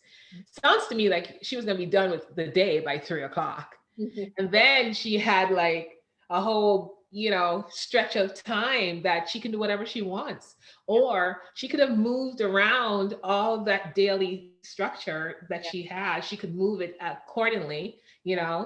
room for a pretty party. I'm sure she's a leader, so she probably snapped herself out of that real quick, I did. right? But at least you leave in space Yeah. for stuff to evolve and for you to feel free, Yeah. so that's what my takeaway was from your conversation just now. So post in the comments what you got from Karen just now. I want to hear what's landing for you from her, because I want to make sure that you're hearing what she's saying. This is really important. And again, our intention is for you to take away at least one thing from this entire show. But I would prefer one thing from each speaker that you're going to implement in your life and your business, so that 2021, remember that date I told you? Mhm. January 27, 2022, Mhm. it's going to look super different, right? So, dude, generosity, Dallas, like I said, the nuggets are dropping. That's the other big one. And Dallas seemed to be the one catching all of them. Generosity is huge, huge. Karen, before we end, just talk a little bit more into that generosity piece for me. Yeah. So for me, you were talking about the pity party this morning. The fastest way to snap out of it is to give something away. That's kind of one of the things I've learned. But when it comes to me and my business with the generosity is, I am very connected to my community. And think about what we do in real estate. We Mm-hmm. are our communities. Like Mm-hmm. we are helping people to move in and out of our communities. And so my community connection is really important. A lot of my business comes from my geographic farm. I own about 30% of all of the business, all of the transactions that happen in my geographic farm. And part of that is from my generosity. So I am all about promoting local businesses anytime, and anybody can do this. Anytime you are out and about and I'm, getting a takeout meal from a local restaurant or, you know, whatever with a local store. I'm taking pictures, I'm posting about it, I'm tagging people. When a new business has come into my town, I have paid for them to have a promotional video done by my videographer that I use. So it's supporting local community events. I am always the first one to say, yes, I want to support it. I'm going to be there. What do you need? Because I know that I am aligning myself as someone who cares about my community. And when you are someone who cares about your community, when someone needs to sell their home or they're moving within the community, they're going to want the person who they know cares so deeply about where they live. And so that has been huge for me throughout my career. Absolutely. Absolutely. And over the time, they've learned to trust you that whole time, right? It wasn't just a one and done transaction. So trust is a huge factor. Like I hear a lot of agents talking about, how the buyer or the seller didn't do whatever and they lost the listing because of whatever. It always boils down to something that they didn't trust in you. So building trust in your community and in your sphere of influence is pivotal. And then generosity. I want to speak into the generosity that I'm hearing Karen talk about. Generosity doesn't have to mean you give them money, right? Generosity means simply, like she said, you share. Sharing is caring. I'm sure you've heard that, right? As we were growing up, I used to hear that all the time. So, Karen, what else do you want to share with us before we hop off?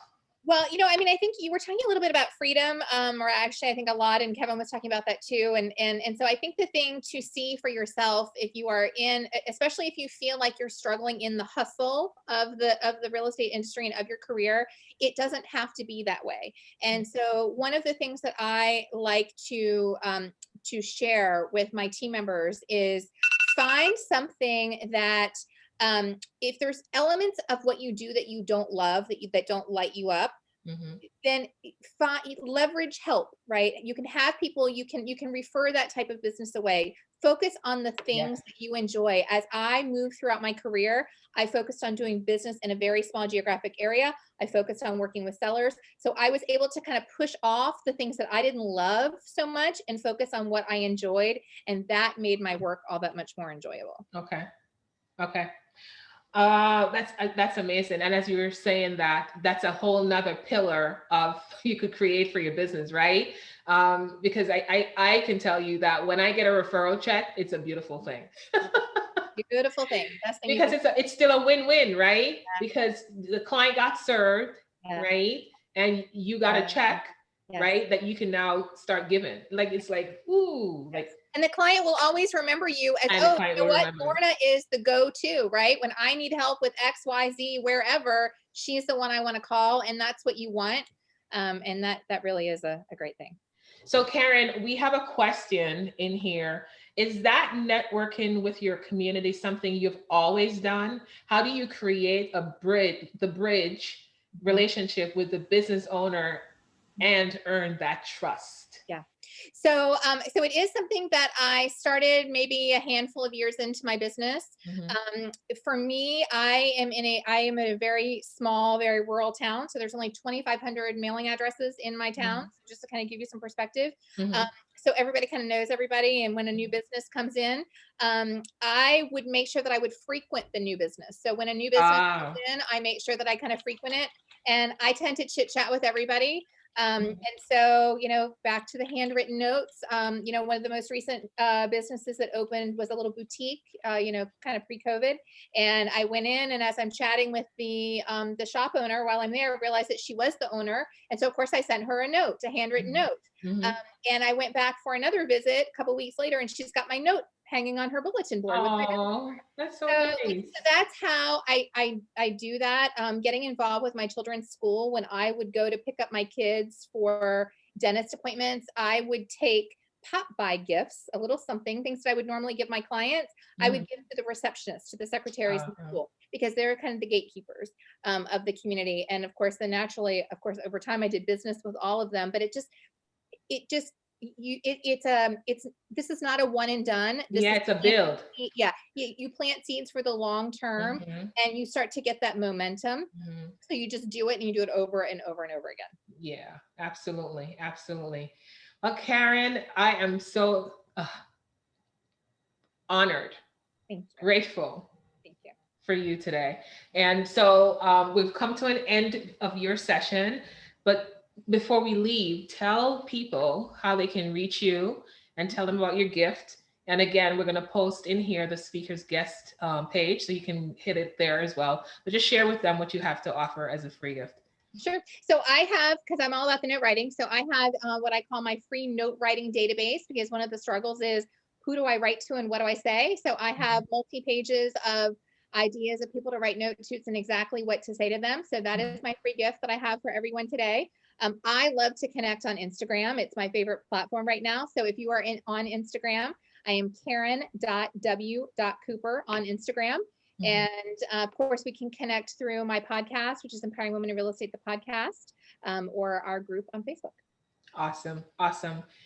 Thank you so much, Karen. I really thank you for coming on today. It's been an honor again. And you dropped some serious nuggets. Guys, if you want to get connected more closely with Karen and ask her more questions, you can upgrade to the VIP session.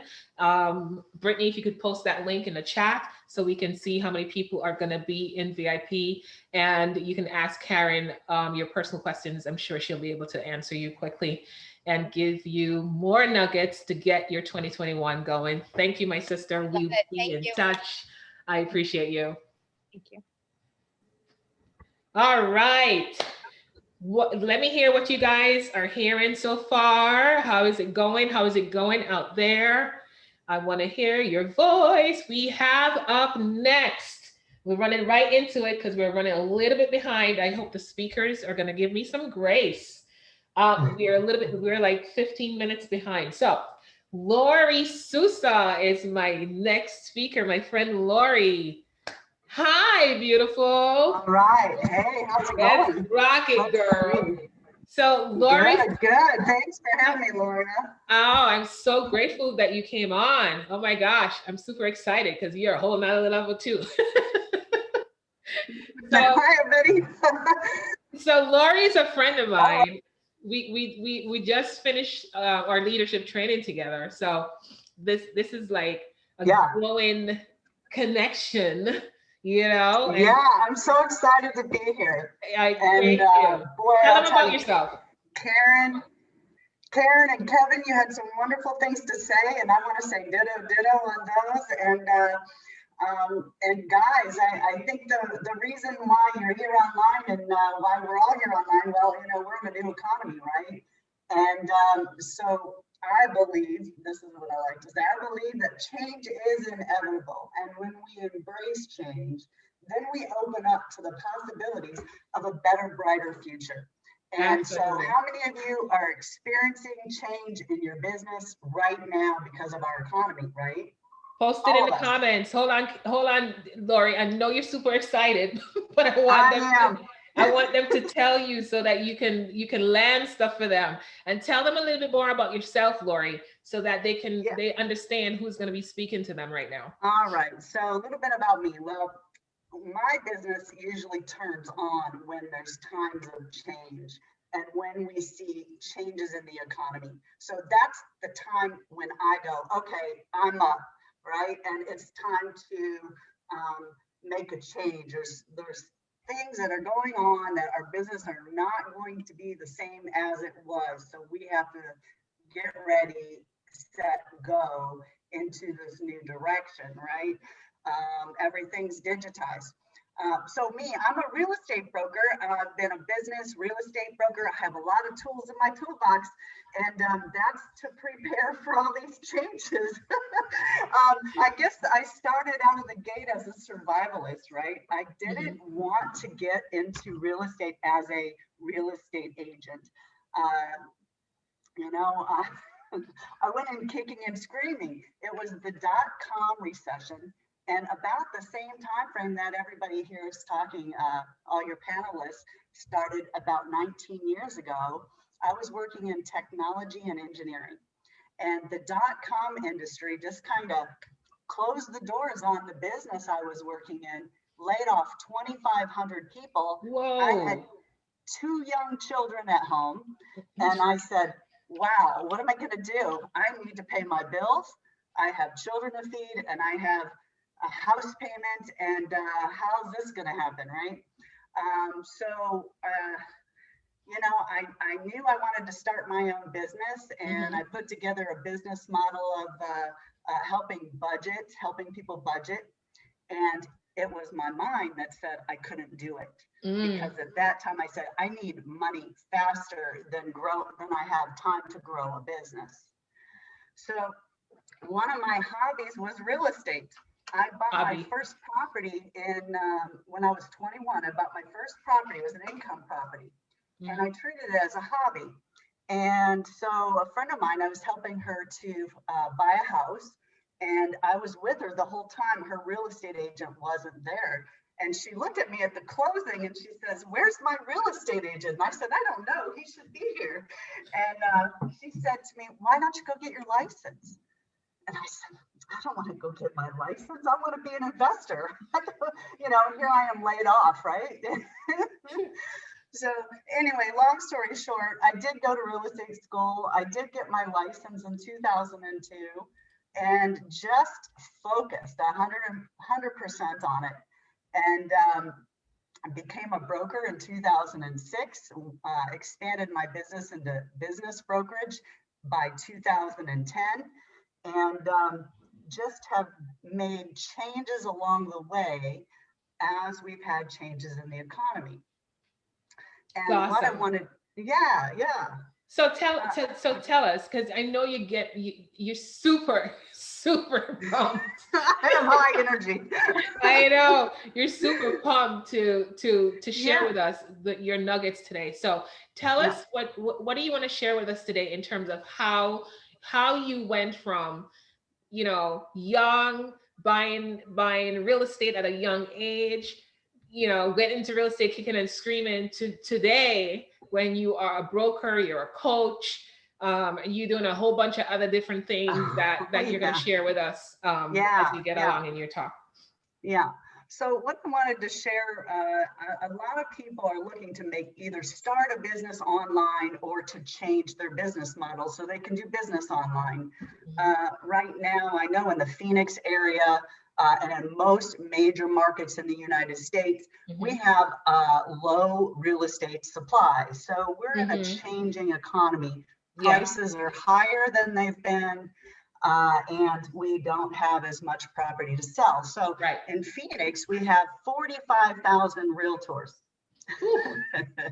and 5,000 homes on the market.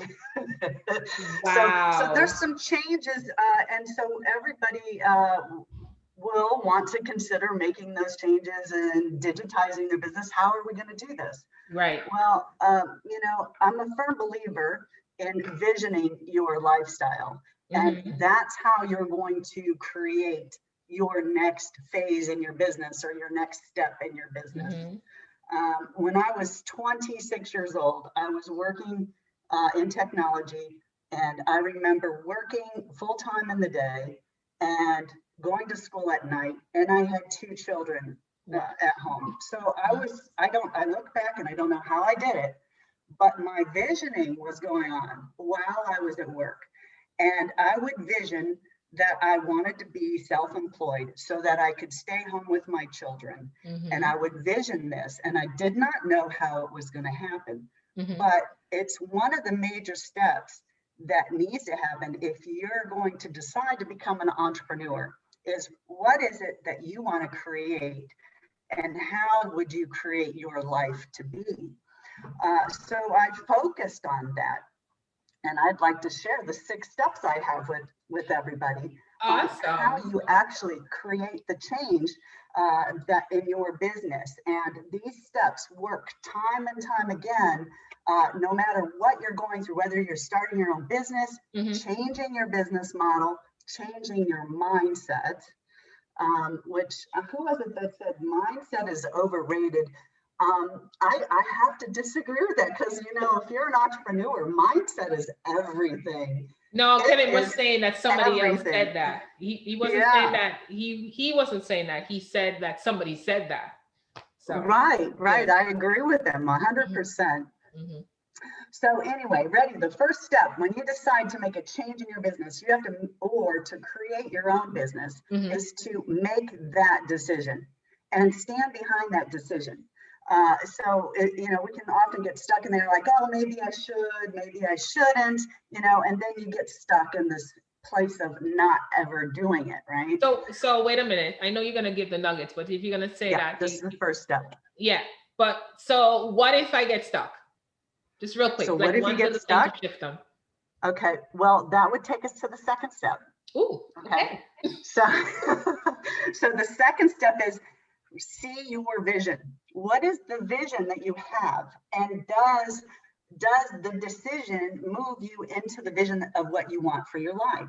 Mhm. And so what I've found very effective is writing down what my vision is. And so writing will bring it into reality.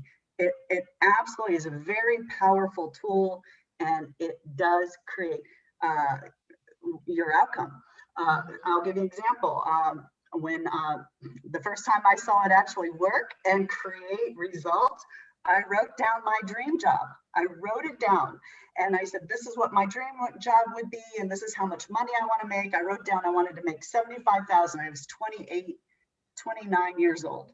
I want to make 75,000 a year, and I want to have this job. I'm gonna, so I was still in a different mindset than I am today, because then I was thinking I wanted a job, right? Mm. So of course your visions change over time, but to actually see that come into reality, I said, wow, this stuff works. So the visioning is a very important step not to be overlooked.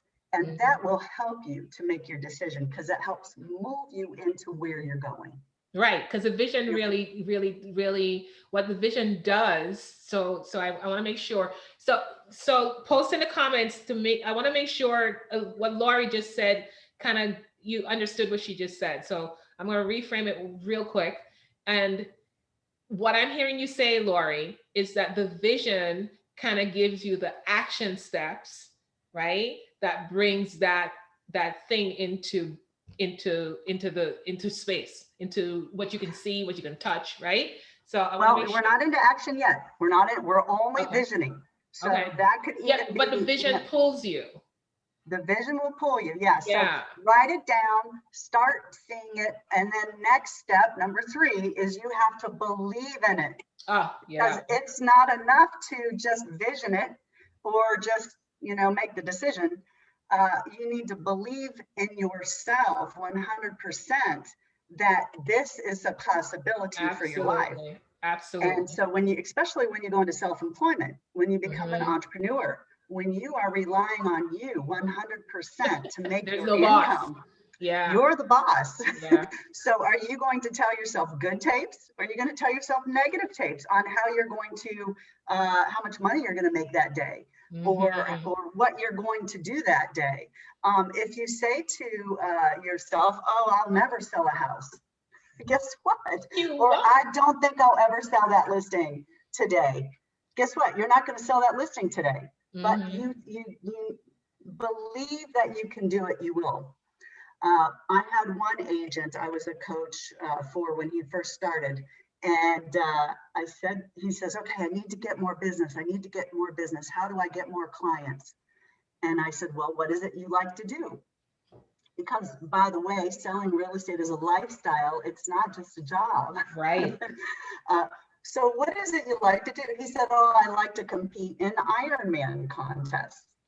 Ooh. And so I said, well, guess what? Go do more Ironman contests, because this is something you enjoy doing.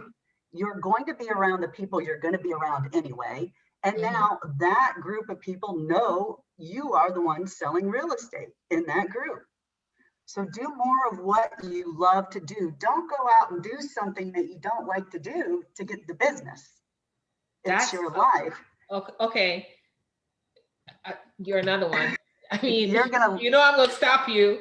When I hear all the nuggets are being dropped, but when I hear the big bombs, I'm gonna stop you to repeat it again. Okay, good. All right. Do what So you love. do more. Mhm. Do more of what you love to do. The money will follow. Okay. If you're getting outgoing and getting a listing and you're counting your commission first, you know, it's you're in this for service to others. Okay. We're doing a service for other people. We're helping somebody buy a home or buy a property or buy a business. And or whatever your business is, these steps apply for anybody who's going into self-employment. Absolutely. So yeah, do more of what you love to do, and the money will follow. Right. And so he did. He signed up for more Ironman competitions. He got in really good shape, and sold a lot of real estate in the group that he was already in. Because remember, you're an entrepreneur. You're going to be eating, breathing, and sleeping your business. Right. You just are, and you get to be the one that creates the hours and the activities, right?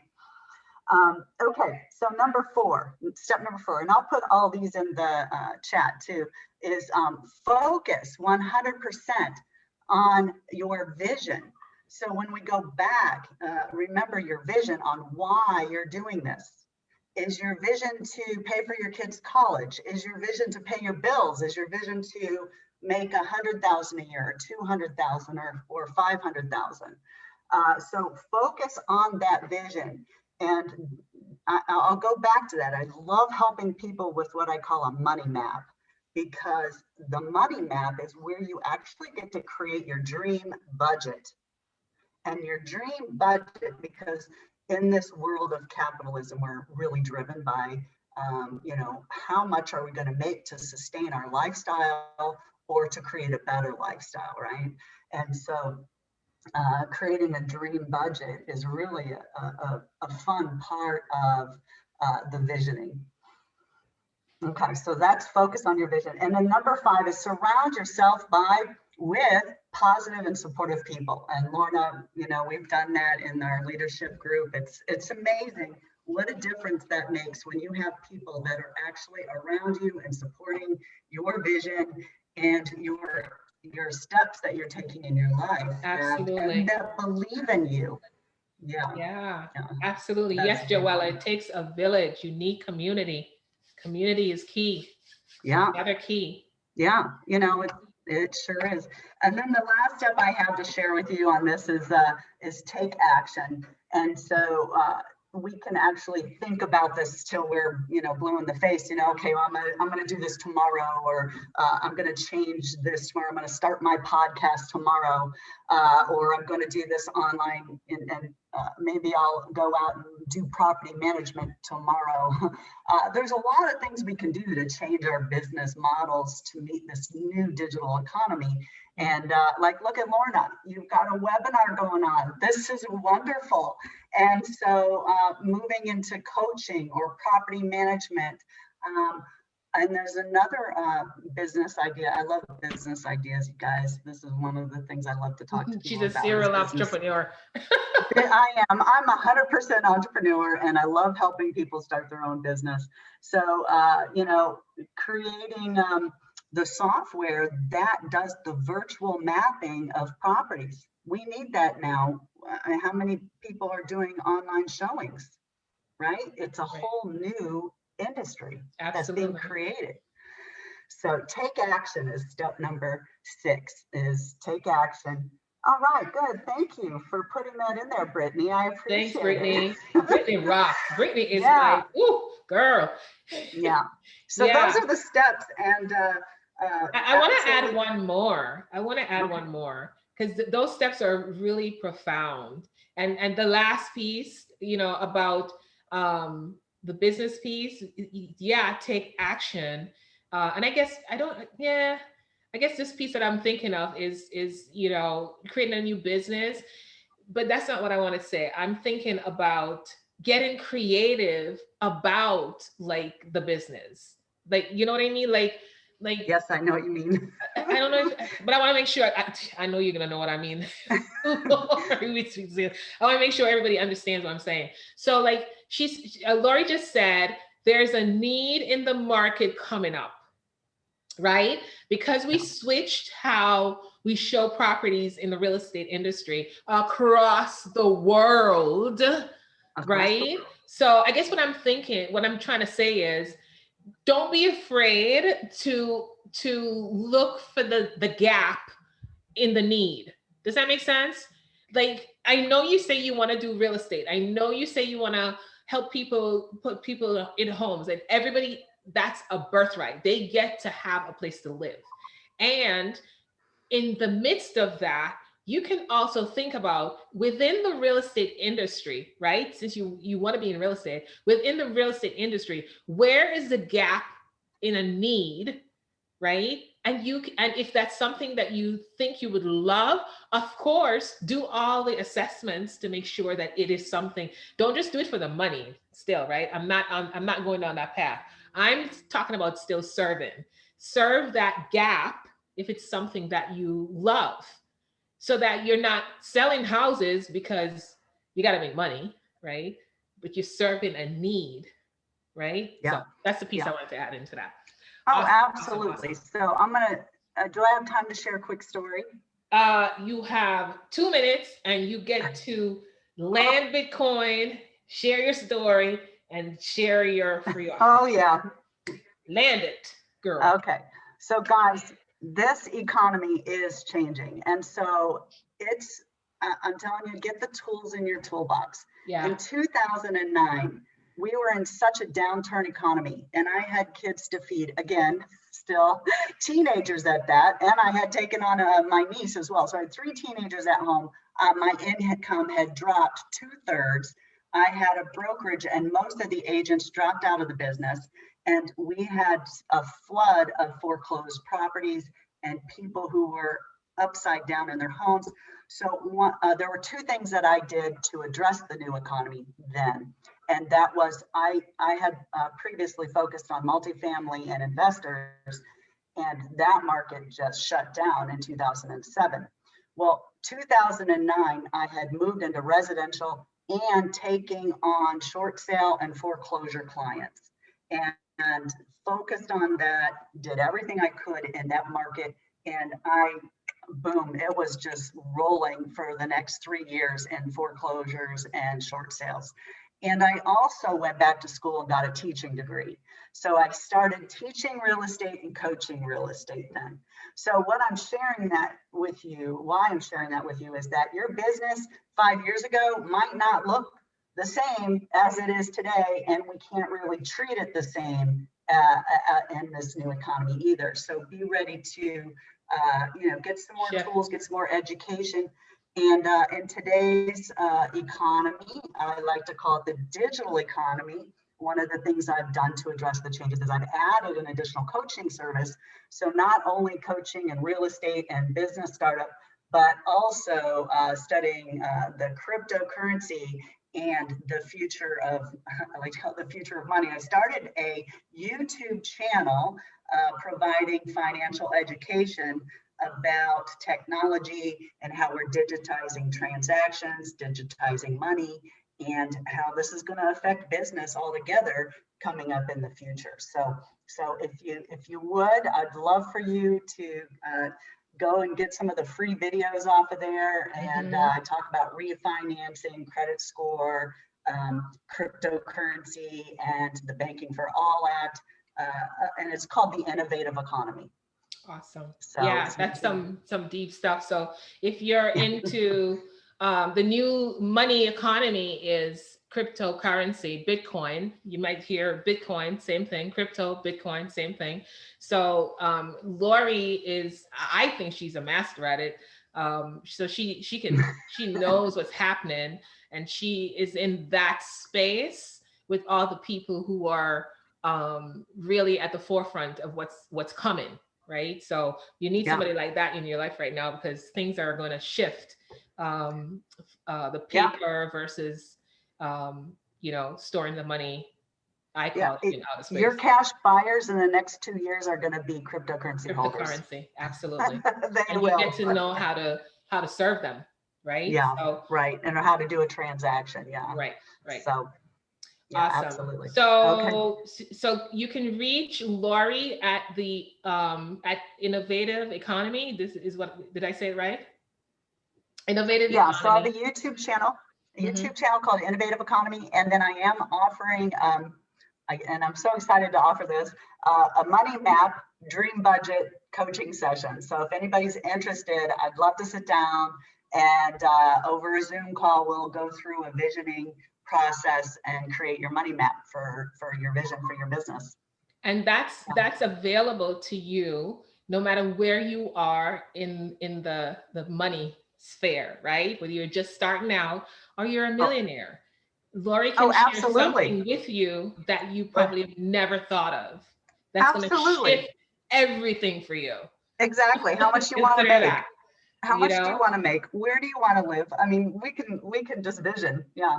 It's We great. we ran out of time, Lori. We didn't even talk Okay. about how a realtor travels, right? Like 6 months out of the year. We'll have to Like do we that do. another time. I love it. We're going to do it another time, my friend. Thank Yeah. you so much for sharing your nuggets. I appreciate you. I'll be in Thank you, touch, Lorna. and I'll sure bring you back on the show. Thank you Thank so you. much. Thank you. Bye-bye. All right. Okay, guys, what did you hear, Lori? Share. I want to hear what you got from Lori as we bring on the next speaker. Yes. Roger, are you ready? And thank Lorna, you for born those. ready. I know you were born ready. Thank you for your patience. I appreciate you. We're running a little bit behind. So we got to be laser. I swear I won't go down the rabbit trail. But let me thank all the people who have stayed on for the entire time. I appreciate you. I hope you're finding value. And here is Roger, who is going, dude, I'll be out taking notes. Because I tell you, I'm getting some stuff from this. So, so I hope that you guys are taking notes and really setting the intention to implement what you're hearing, okay? And taking advantage of the offers that you're hearing, okay? So Roger, my friend, thank you for your patience. Thank you for hopping on. Jump right in. Tell us who you are, where you are, what you do, and let's get going. I have to tell you, Lorna, before I start talking about me, which is, of course, my favorite subject, just like everybody, I thank you for letting me be. I've been here the entire time. Like I heard your story, and I hung with Kevin. Kevin, I mean, like that was just nugget after nugget after nugget. And Karen and Lori, like this has just been. It's been a while since I was like an attendee at one of these things. Really? And it's just been really, really good. That said, I feel a little bit like, okay, what am I going to bring here that's new? Because like this, all of your speakers, Lorna, everybody has been like so aligned around this idea of like, okay, we got to get our head on straight. Because that's really where that's really where it all starts. So we'll talk about that. I think I can sort of summarize and pull it all together for you in a unique way. Yeah. I do have a quick housekeeping question. I'm noticing that it is now 10 after the hour. Do we want to be like, so if you can wrap it up in 20 minutes, that would work. Perfect. The next speaker isn't here yet, but he has like a sharp timeline, like from 30 to 45. And I got to check on VIP. I don't know how many people are in VIP. Guys, if you want to get access, if you are finding value here, it's $47, guys, to get access to these masters. Are you kidding me? $47. That's going to take your business from 0 to 100,000, or from 100,000 to 350. VIP link is in the chat. Let's go, guys. Let's go. Take advantage of this. All right, Roger. So, right on. First of all, Allie, thank you for the props on my background. I get a lot of comments on it. That is a wallpaper design that is known as Pocket Full of Sunshine. I love it. My office is I call it my bunker of awesome because it's actually underground in my basement. I live here in Wisconsin, and all my friends that have underground offices always complain about how they felt like they were in a dungeon. So I was like, no, man, light is super important. Like getting proper sunlight in your eyes is super important for your brain and your vitamin D and your mental health, et cetera, et cetera. So I put like ridiculous amounts of light in here, full spectrum sunlight, and I got the craziest, most obnoxiously bright wallpaper that I could find. So you asked about, okay, a little bit about me. That's probably a wise idea just to start with. First of all, Yes. I feel a little bit like an outsider because I'm the only one on here who is not actually a producing realtor.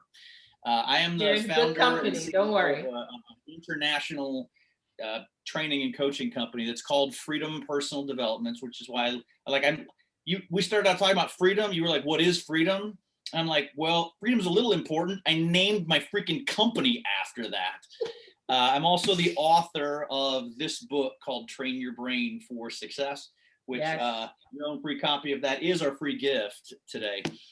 So kind of how I got here is we've been talking a lot about vision and the importance of it. The first time I ever had like a vision for what I wanted to do, I was 13 years old. It's the first time I ever saw a professional speaker, a motivational speaker. It happened to be my uncle. May he rest in peace. Yeah, Wow. my mom took me to see my uncle, who was a professional speaker, when I was 13 years old. And I just remember going, he was talking about business and attitude and customer service and energy and all the stuff, a lot of stuff that we've been talking about here today. And as a teenage, as a seventh grader, almost everything that he said was over my head, but I just remember getting this feeling and going, dude, I want to do that. I want to do that. I want to impact people like that. Yes. And yeah, and so I kind of, you don't really get to go to school for a professional speaker. So I got into stand-up comedy when I was in college and did that professionally for 8 years. I got into sales when I was in college as well. So it's probably the first place that sort of links you and I am not a realtor, but my background is in sales and in building sales organizations. When I was a freshman in college, I took a summer job with a publishing company. I sold educational books door to door, and that actually ended up being a wonderful. Most people think that's like the crappiest job on earth. It was a wonderful experience. It helped me pay my way through college, and that's where I really started. Like that's where I actually started learning about how your mind creates your life, how your thoughts actually manifest as reality. So I worked with them for 9 years, and then in 1996 started Freedom Personal Development, still with the dream of being a professional speaker. And we did good. We built a great speaking company where we, had a team of up to 20 people that would run around the country and give talks and coach professionals and leaders. And sort of my survival story, I guess you would say, happened about a year ago. Like y'all have been talking about how the pandemic changed your business. Listen, I had built a business that was based upon running around the country and giving talks to groups of people in a room. Yeah. And then about a year ago, both running around the country and groups of people in a room just got sort of wiped out for a while. So you want to talk about having to pivot. That's really what we had to figure the whole thing out from the ground up. And so, yeah, over the last year, what we've really gotten good at, we had done it for a long time, but this is pretty much what we do now, is we work with business professionals, mostly sales professionals, a lot of realtors, financial advisors, mortgage lenders, anybody who's really committed to growing a business or a book of business like y'all do. And we specialize in working with them in getting their head on straight so that thing between their ears can really create the results that you want to be created. And Kevin, you'll appreciate this, enjoy your life in the process. I love the part about how both Lorna, you and Kevin were both all about, hey, it ain't about the grind. Yeah, when you start out, you kind of have to grind. Like you definitely have to work, but it ain't about the grind. You want to talk about going from, the grind will make you some money. The grind will,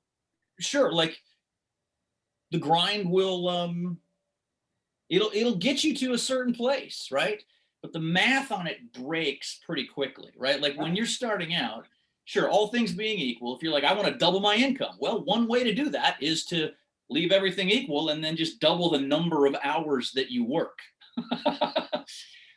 The math works on that, but really only one time. You know what I'm talking about? Like, it's incredibly stressful, and you can't double the number of, you can't go from 40 to 80 and then do 160 because there's only 168 hours in the week to begin with. Right. So for quantum leap improvements, you got to get up here.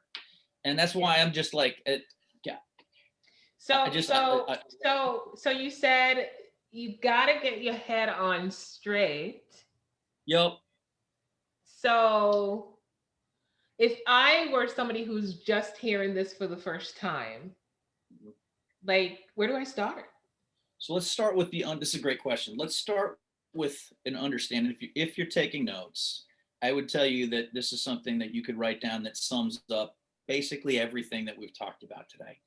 Let's start with a clear understanding of your mind literally creates your life. I think it was Kevin that talked about how thoughts lead to feelings, lead to vibrations, lead to actions, which then lead to results, which is a beautiful way of understanding this.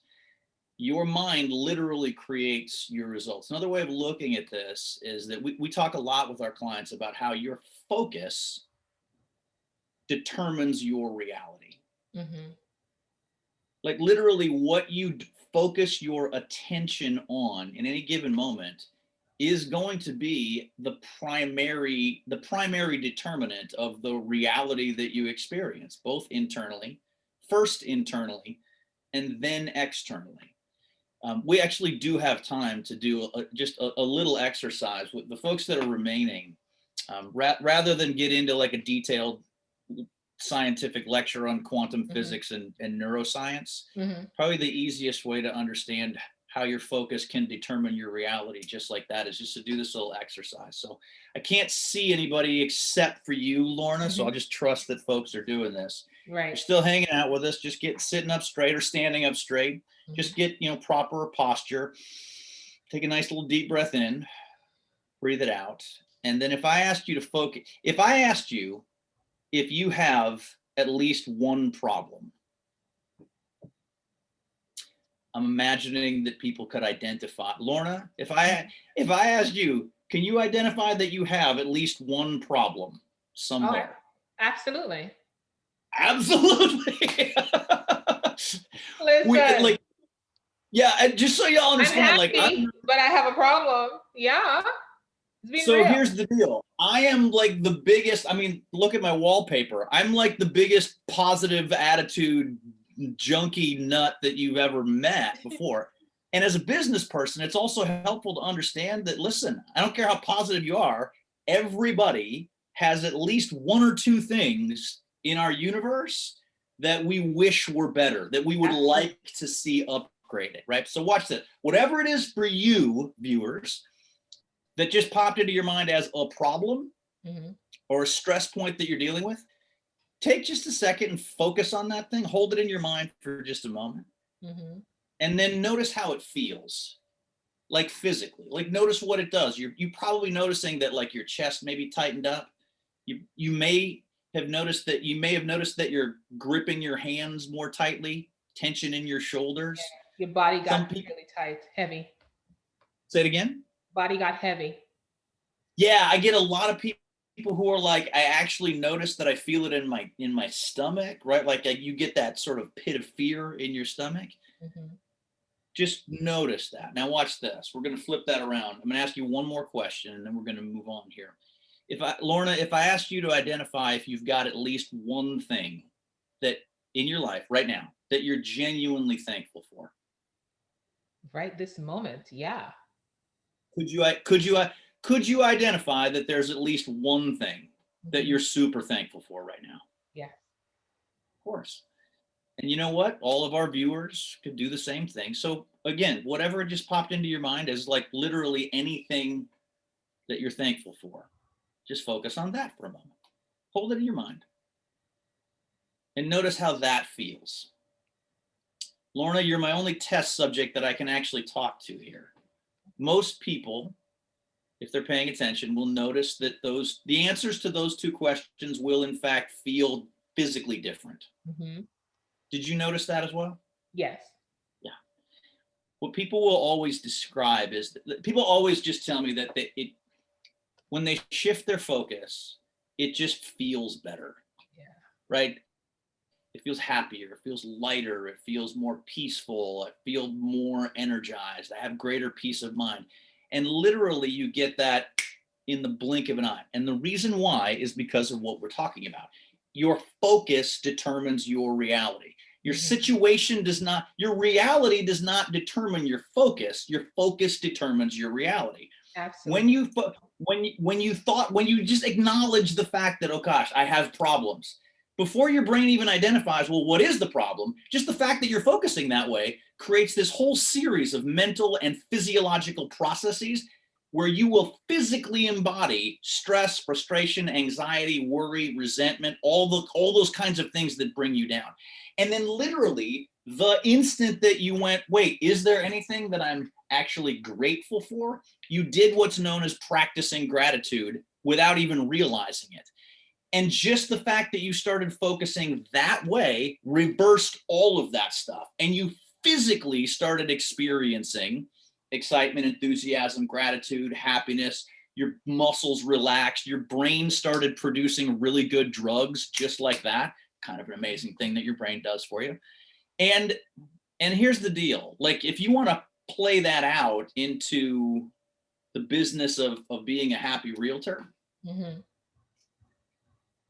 right? Like, if you show up to an interaction with a client or a prospective client or a team member or any human being that you interact, I guarantee you that what you've got going on in your head, that tape that you've got playing in your head, creates results all throughout you, body, mind, and spirit.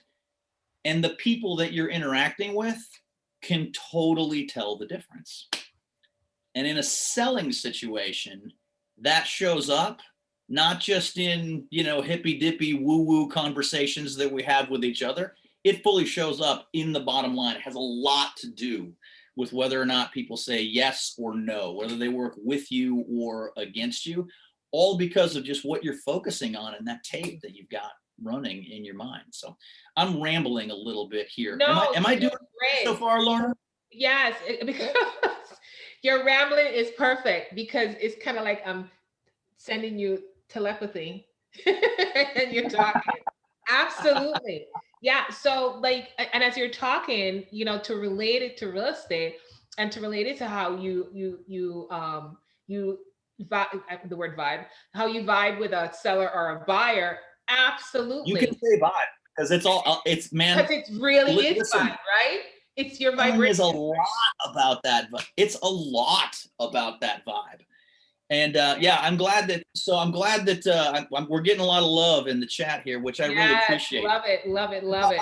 I got to tell you, if you're looking for, I mean, here we are. We've all been together now for like 3 hours on this summit, and it's just flown by. Yeah, right. I would tell you that if somebody is looking for a takeaway, if you're ever looking for the fastest way to feel better and dramatically elevate your kind of attraction factor, practicing gratitude has now been like proven biochemically and every other way.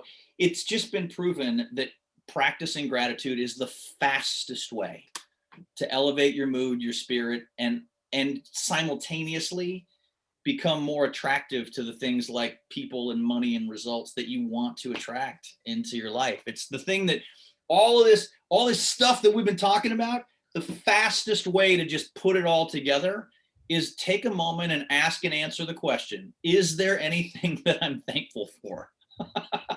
And whatever answer so simple, right, up, Roger? Say it again? It sounds so simple, right? It sounds ridiculously simple. But it's like magic. And the reason why is because, your focus determines your reality. Now, I've just got a few minutes here. I want to keep us on track as much as possible. Can I just touch a little bit on where we see people, realtors, parents, students. Can I just touch for a moment on where I see people like cause this to backfire on ourselves, like where we sabotage absolutely. ourselves? Yeah. Yeah, because I think this is really key to understand. This has been such this has just been such an uplifting thing. And I'll tell you, man, the whole reason that I got into this, business and that I do what I do is because I realized along the way that this whole concept that your mind creates your life and all the results and relationships within it, that's a huge gift. Like the whole reason that you put this, like I legitimately, to me, it is the single greatest gift that we are given as human beings. Absolutely. Is the fact that we have this brain and this mind that creates things in our lives. And here's the thing, it is a huge gift. And it's a gift that, like, in the box with the gift, when you open it up, it always in the box with this gift comes a whole bunch of problems. Like there's some significant ways that you got to read the manual too. So that's another story. Well, this is the thing. Your brain doesn't actually come with an owner's manual. Oh, until now. But no, what happens is, like, there's some ways that this creative thing about your brain, it can really work against you rather than for you. And it's because we all have what we call your brain's unhelpful default settings. Protection. We all come with wiring. Like we show up with wiring in our brains. And I mean, just like a computer has wiring and that your computer has default settings, your brain also has, gazillions of default settings that cause it to just operate on autopilot. And there's three of them that we always talk. There's three big ones that, if you're not careful, if you're not really like working proactively to kind of address and deal with these unhelpful default settings, it's virtually guaranteed that these default settings will prevent you from getting where you want to go, stop you from accomplishing your goals, and like cause you a ton of stress that's not necessary. Quickly, I'll just lay them out for you. Number one, your brain is hardwired to overemphasize negative and underemphasize positive. It's unfortunate, but it's true. Hardwired to overemphasize negative or like threatening or fearful stuff, right? I hope that people are like, I know most people when they hear this, they're like, yep, my brain totally does that. Please understand that does not make you a bad person, right? Like these default settings, these are not character flaws. They're just wiring issues that we all come pre-programmed with, right? And if we were still hunter-gatherers, like lived in the wilderness as cave people, that's actually super helpful to be hypersensitive to threatening stuff, because that's, in that setting, threatening or negative stuff is actually like a grizzly bear that wants to eat you, right? But it's not super helpful now. So there's also the default setting where we tend to be easily consumed with the urgent at the expense of the important. We also tend to really crave safety over progress. So this is just kind of wiring issues that you just need to be aware that they're there and take the all the stuff that we've talked, all the steps that you've heard of so far, the nuggets, the 6 steps that Lori shared with you, all the goodness that Kevin shared, all the goodness that Karen shared. Take your notes from those things, because they've already given you a lot of the steps that you would want to take to overcome those default settings so that your brain works for you instead of against you. We can talk all day about this in the VIP section. Yeah, we definitely, Roger, we get to do another one-on-one show just for you to just kind of like lay it on them and just give them like, okay, how do we do this, right? Because one of the things I just heard, you using the same sentence, and I want to make the distinction, the mind and the brain. Some people think it's the same thing. So I just wanted to bring that distinction. And they're not the same. They're not the same thing. Like you have a brain, which is like your physical organ that's like encased in your skull. And then you have your mind, which it's a little hard to grasp. Okay, there's the brain, and then there's the mind, They're not really the same thing. And then there's like your spirit and your emotions, which are technically not, they're not all the same thing. They're all separate. Yeah. And then I don't think, like, here's the deal, for the purposes of time. Again, I don't know that it's productive to get into. I got you. I don't know that we need to get into a whole metaphysical discussion about what is the difference, because they are all intertwined, right? Like the health of the physical organ dramatically impacts the thoughts that you're going to have, which then create the feelings and the vibration and the actions and the result and the spirit that comes from it. The biggest thing that I would say, as far as all right, like what do I do about this? On this summit, we've talked a lot about intention, which some people think of as goals. We've talked a lot about vision, which some people also think of as goals. They're not the same thing. But here's the deal. The number one thing that I tell people to do is to heighten your awareness of really what's most important to you, which to me is, okay, really heighten your awareness. I clearly identify, what do you want? This is ultimately what your subconscious brain needs you to do anyways. Clearly identify and articulate what you want and why you want that. And then freaking relax. Like, move. I'm not, when I say relax, I don't mean like sleep until noon every day and don't do anything. Like, I'm not saying don't work. I'm saying do work, but relax. You know, one of my mentors, who's actually, I think, really good friends with Bob Proctor. You guys have talked a lot about Bob Proctor. I'm not a Bob Proctor coach, but I'm a huge Bob Proctor fan. One of my early mentors is a woman named Janet Atwood, and she talks a lot about the concept of intention, attention, no tension. It's really sort of the formula for manifesting results, almost like magic. You develop an intention, you put your attention on that, and then you work with no tension. Oh, sweet. Yo, we couldn't end on a better note. Come on, have some.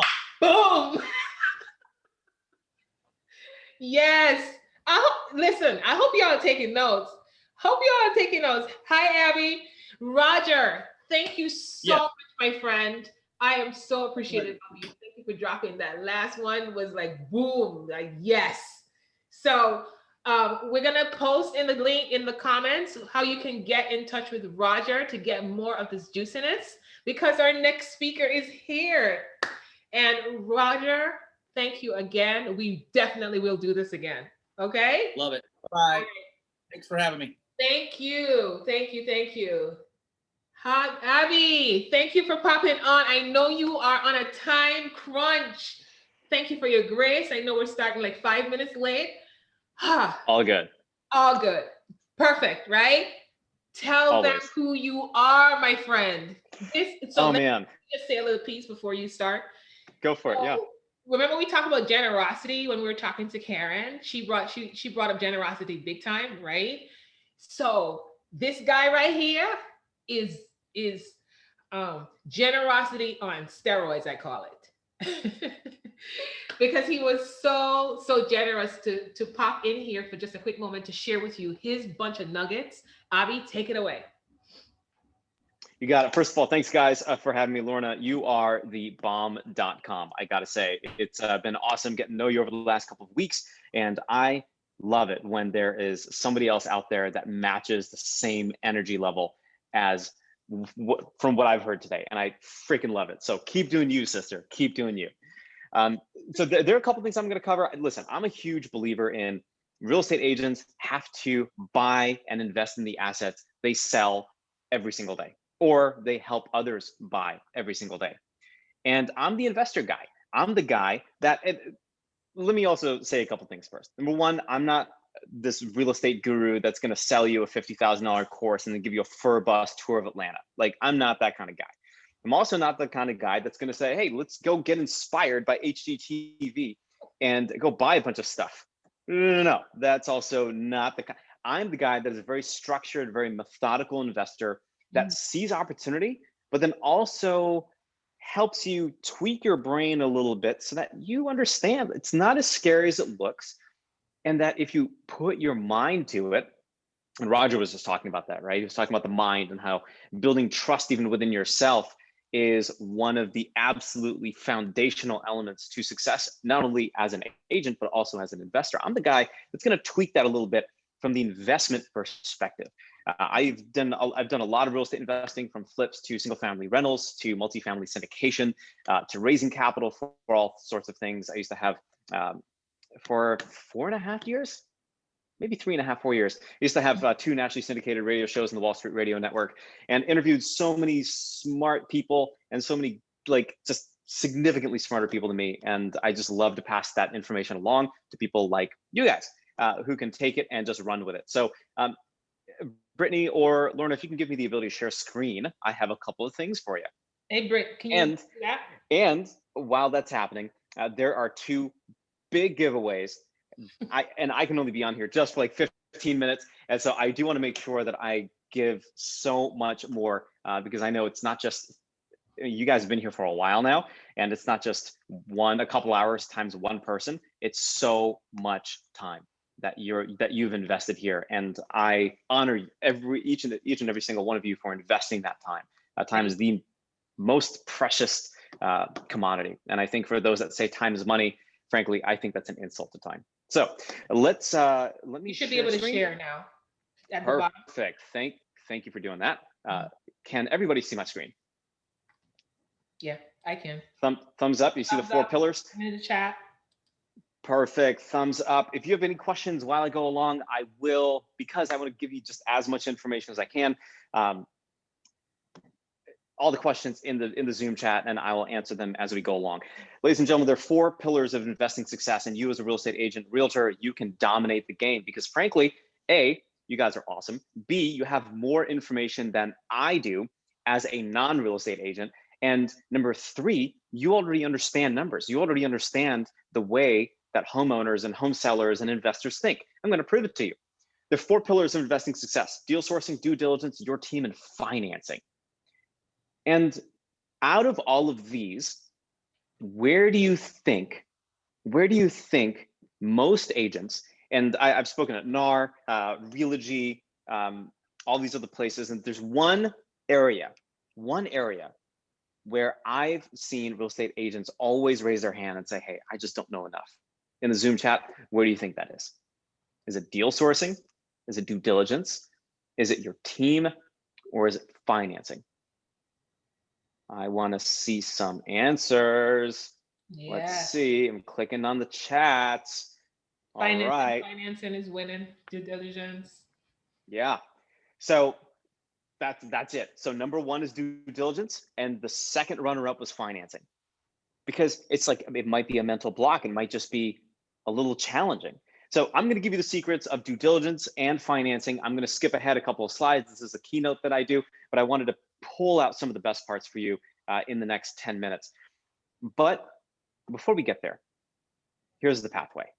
If you are an agent and you are seriously committed to growing your wealth long-term, and you are committed to cash flow, real estate gives you 5 powers that you cannot get in ETFs, that you can't get buying a stock. Bitcoin's not going to do that, or the tulips won't do that either. And for those of you that understand the tulip reference, you just got a gold star. This is the perfect pathway. If you are a real estate agent, this is the perfect pathway. Number 1, you want to wake up in the morning, and like Roger said, you want to set a clear intention. You want to get your brain working for you, not against you. Anthony Robbins says this the best, right? The quality of your life equals the quality of questions you ask yourself in the morning. And I sure am not going to wake up, look at myself in the mirror while I'm brushing my teeth and say, why am I fat? That is not the right question. So by setting a clear intention for yourself at very, very beginning stages of the day, you know unequivocally that you're going to serve your homeowners, you're going to serve your new home buyers, and you're going to serve yourself in the best way possible. The second thing is you want to get in touch with lead gen sources, whether they're wholesalers, other agents, title companies, real estate attorneys, closing agents. You want to connect with folks every single day. My recommendation is 5 new people a day. And this is on top of your retail activity. This is, remember, we're putting our investor hats on now. This is your investor related activity. The third step is to find local financing. Listen, you can go to nationwide lending sources, your non-QM, your just essentially your non-conventional mortgage types, and you can get some financing there, but your local lenders will give you the best rates. Your local lenders, hard money lenders, private money lenders, build a relationship with them, take them out to lunch, virtual lunch maybe now, grab coffee, depending on the state you're in, and say, I want to really, really, really connect with you.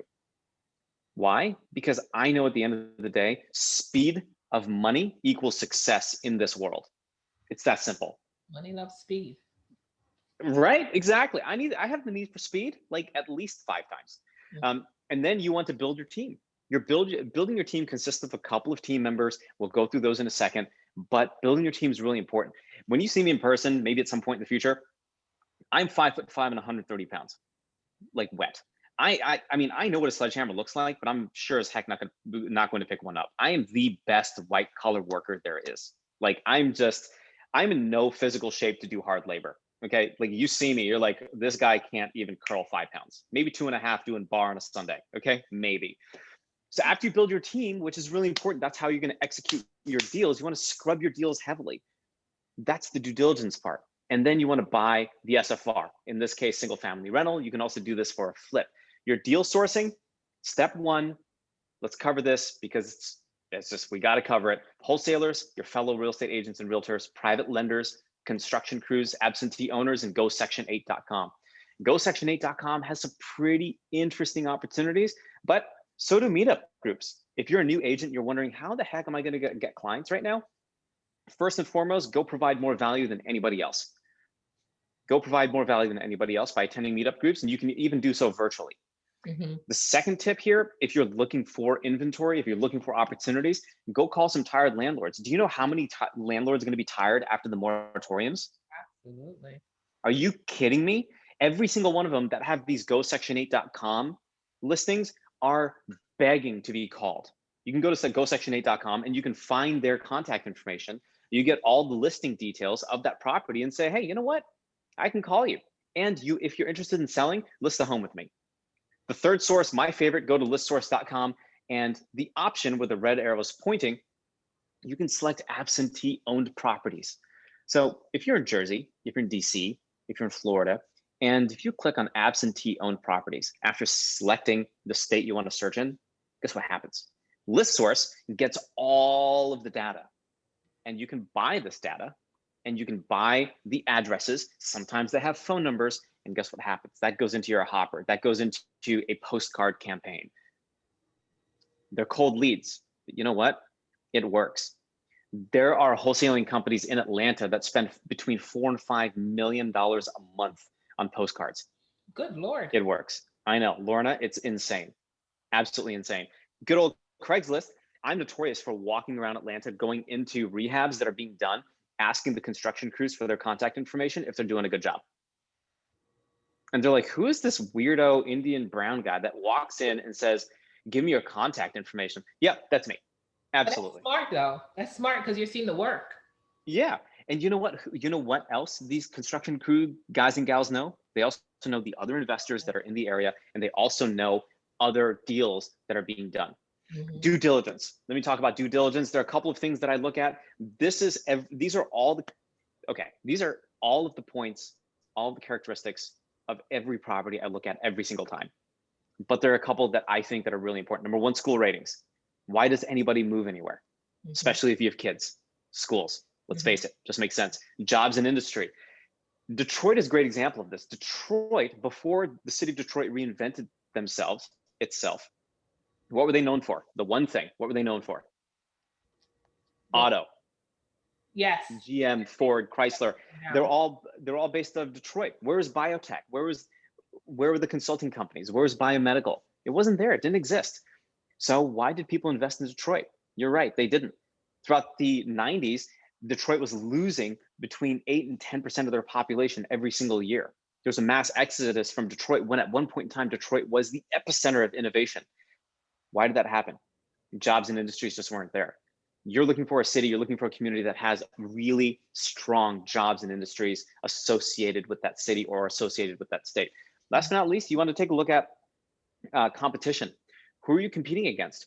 If you're flipping a property, if you're renovating a property, what's that renovation level? Are you putting in $10,000 appliances or $2,000 appliances? That matters. Frankly, I also want to take a look at proximity to highways, because I don't want to be driving around with inter suburbs to get to my location and deal with traffic jams that are going to take 45 minutes. And I need to know what the math looks like, right? These things are really, really important. Let's get to your team for a second. And I have a few more minutes and I'll wrap up here. Ask me all the questions that you'd like. You need a construction crew. You need a real estate attorney. You need a property manager. You need a financier. That's just hard money. Mentor, accountant, home inspector, and last but not least, your asset protection attorney. You need insurance too. I forgot about insurance. Asset protection is one of those things that not a lot of people talk about, but it matters. Make sure that you really understand that. If you have one LLC, when purchasing property, if you have one limited liability company that owns 15 different properties, and what happens if a tenant slips and falls? Yeah, that's right. If you're known as like the real estate person in your neighborhood, that tenant now can sue your entity, and all 15 properties are exposed in that lawsuit. So make sure that you meet with an asset protection attorney. I have great resources for you guys if you want. They're really good friends of mine, and they'll make sure to take really good care of you. So if you have any questions about that, I'll give you my email address in a second. Feel free to reach out. Construction crews are really important. Your property manager, especially if you are renting property, if you're renting property, please, for the love of God, do not self-manage. It is not worth the headache, and you don't need people calling you at 3 o'clock in the morning. Let somebody else do that. Okay, we get into this business to make money and build long-term wealth. There isn't one real estate investor that looked back after 60 years, 50 years, 40 years and said, yeah, I wish I could go unclog another toilet. No, sorry, right? First of all, it's nasty. Secondly, it's nasty. And third, refer back to 1 and 2. And asset protection, you need that, okay? Super, super important. We're not gonna talk about asset protection. We don't have the time right now. Financing. Here's the holy grail. 2 slides here. This slide about you. Credit score matters. If you have a 600 or below credit score, please work on that. If you are 650 and above, you're in good shape. Right? Lenders want to know that you can pay your bills on time. It's that simple. But more importantly, they want to know your previous deals, your experience. If you don't have any experience, partner with somebody that does. Go to meetup groups, go to virtual meetup groups, and build relationships. Your time is right now. Cash on hand, liquidity matters. If you found a deal, if you have an 800 credit score, you've maybe done a couple deals in the past, but you have 0 cash on hand, guess what the chances of any lender lending to you would be? 0. Not gonna happen. They want to make sure you have skin in the game. You remember the last time we had 100%, 108%, 110% financing? We remembered what happened, right? Yeah, stupid decisions, which led to a terrible economy. That's not happening anymore. They're going to scrub you 6 ways from Sunday, and as they should. Property, location, construction crew. You want to make sure your project budget is super tight and super makes sense. You want to look at your after repair value. What is the value of your property after you repair it, and then compare that to your as is value. But this is the lender looking at you and your deal. But you should also be able to look at your lender and scrub them too, right? Heck yeah, you should. So what are some of the questions? What is your lender? What is your hard money lender's experience with investing? How quickly do they fund construction draws? Are they double dipping? Do they have one escrow account, just one bank account where they have committed capital for 3 or 4 projects and they're kind of like bouncing everything in the air and robbing Peter to pay Paul, or do construction draws that way? If that's the case, sorry, do not pass go, do not collect $100. Ladies and gentlemen, that's not gonna work, sorry. Do they charge high upfront fees? Are they charging $5,000, $6,000, $7,000 just to work with them? That's not a good lender. Do they have their own capital, or are they just brokering deals? Because there are a lot of people that are doing that right now. Don't get caught in that trap. You also want to get references from previous borrowers. Talk to them and see if that lender that you're working with actually makes sense. And last but not least, if you're looking for an organization that keeps tabs on good versus bad lenders and that follows the code of ethics, check out the American Association of Private Lenders. I wasn't paid to say that, but I do believe in their cause, and I think they're doing some really good work. So I'm going to end with a story. and then we can feel free to ask all the questions you'd like. Yes, that is me, photoshopped in here. And I don't know how I did that with really rigid jeans, but it just worked. I guess I could stretch really nicely. Okay, so 646 East Avenue was a property that I hate. Now, it still is a property that I hate. It's a project that I don't like talking about it, but I'm talking about it because I need to talk about it. I'm doing it for Lorna because she's just an awesome human being. 646 East Avenue. The goal of this property was to build a new construction property. It was a new home, and I wanted to sell it for massive profit. But why do I hate this property? Because I didn't sell it for massive profit. Here are the numbers. I bought it for $250,000. My build, new construction cost a couple of years ago, was $250,000 to $275,000. Oh my God, it was going to be absolutely gorgeous. A nice modern home, the best finishes, a really good school district, the Beltline, a really amazing city initiative in Atlanta was just down the street. I would have been able to sell this for $900 and some odd thousand. That would have been a $400,000 profit. Do you know how many pairs of shoes I could have bought with 400 G's? Are you kidding me? Or like all the 1031 tax, the 1031 exchanges I could have done. I could have bought so many rental properties. I mean, I'm a big glutton for, like, you know, tailored suits, hair product, Bumble and Bumble hair product. Okay, so this is what happened. This is what it sold for. But because I didn't scrub my lender, I did not ask my lender these questions. The lender said, you know what, this construction project's taking too long, and it's my first construction project. It's my first out-of-state construction project, and I don't believe this project's gonna get done. I had to sell this project to another builder. Guess how much I sold it for? $15 more than what I paid for it. Yeah.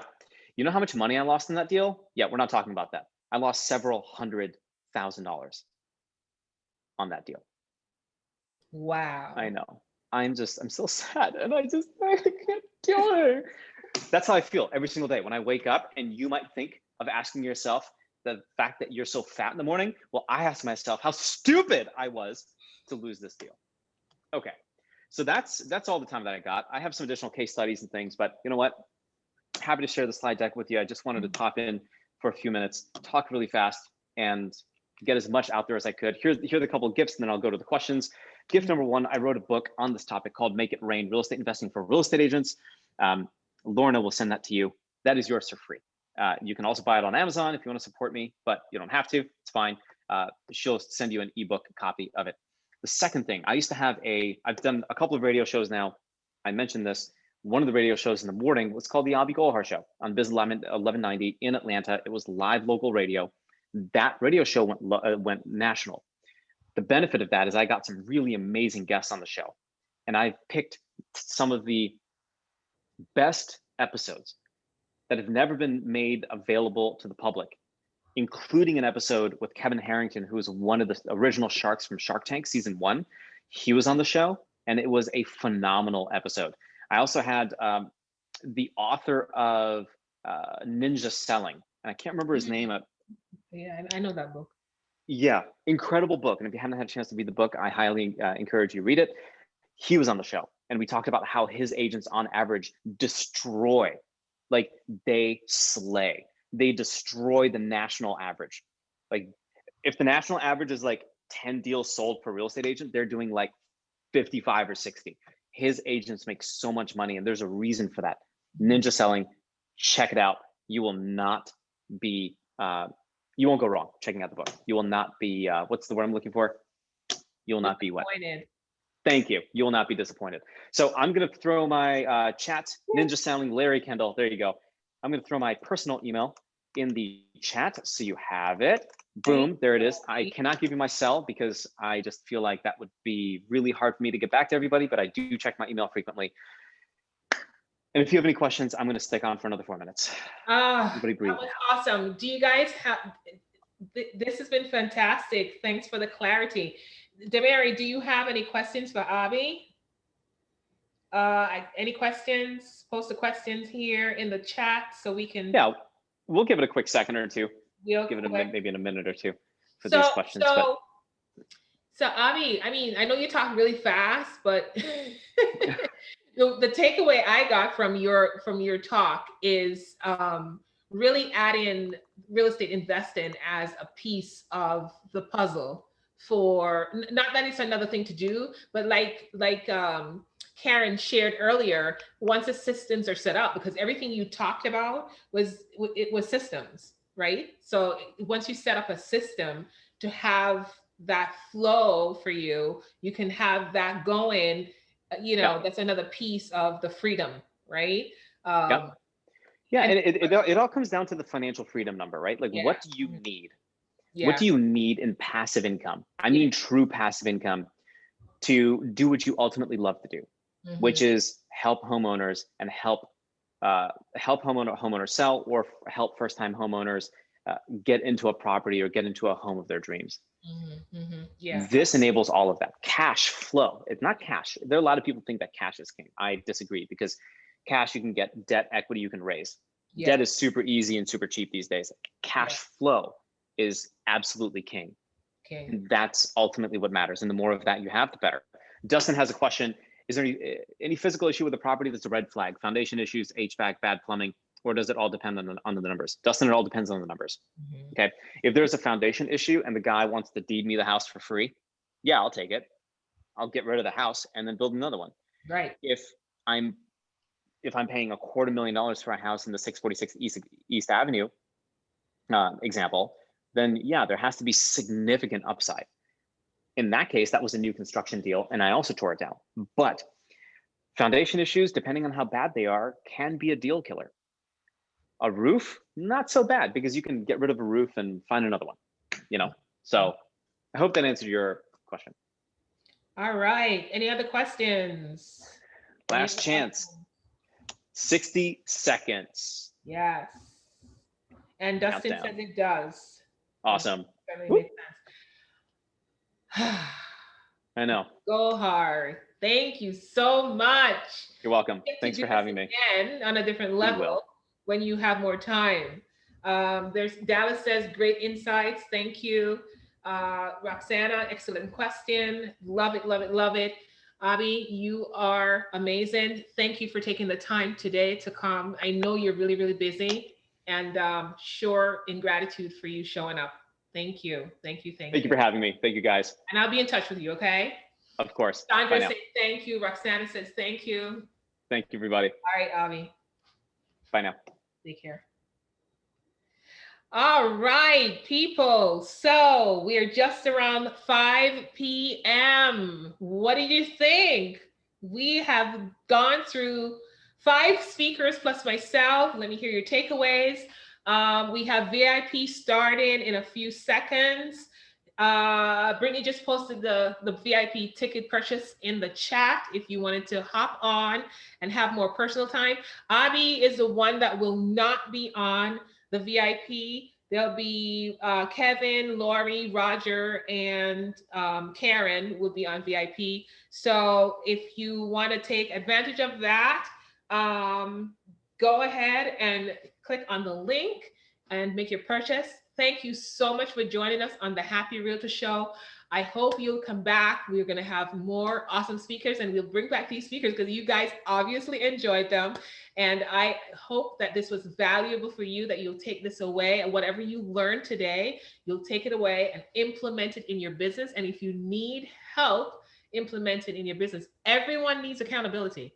That's what's going to take you to the next level. So if you're serious about your business, if you're serious about creating a life of freedom and stopping the hustle and making more money, hop on the VIP, get a little bit more information, get more connected to these speakers and masters, and you can get even better connected if you coach with them and learn from them and let them help you to the next level. Okay. And you can also coach with me if you like. So there's opportunity everywhere if you are committed. Commitment is what I'm talking about right now, though. All right, why is my camera off? I don't know, but anyway, so we're going to jump on to the VIP section. Thank you for coming to the Happy Realtor Show, and we'll see you on the other side. Have a great one. Bye. Thank you.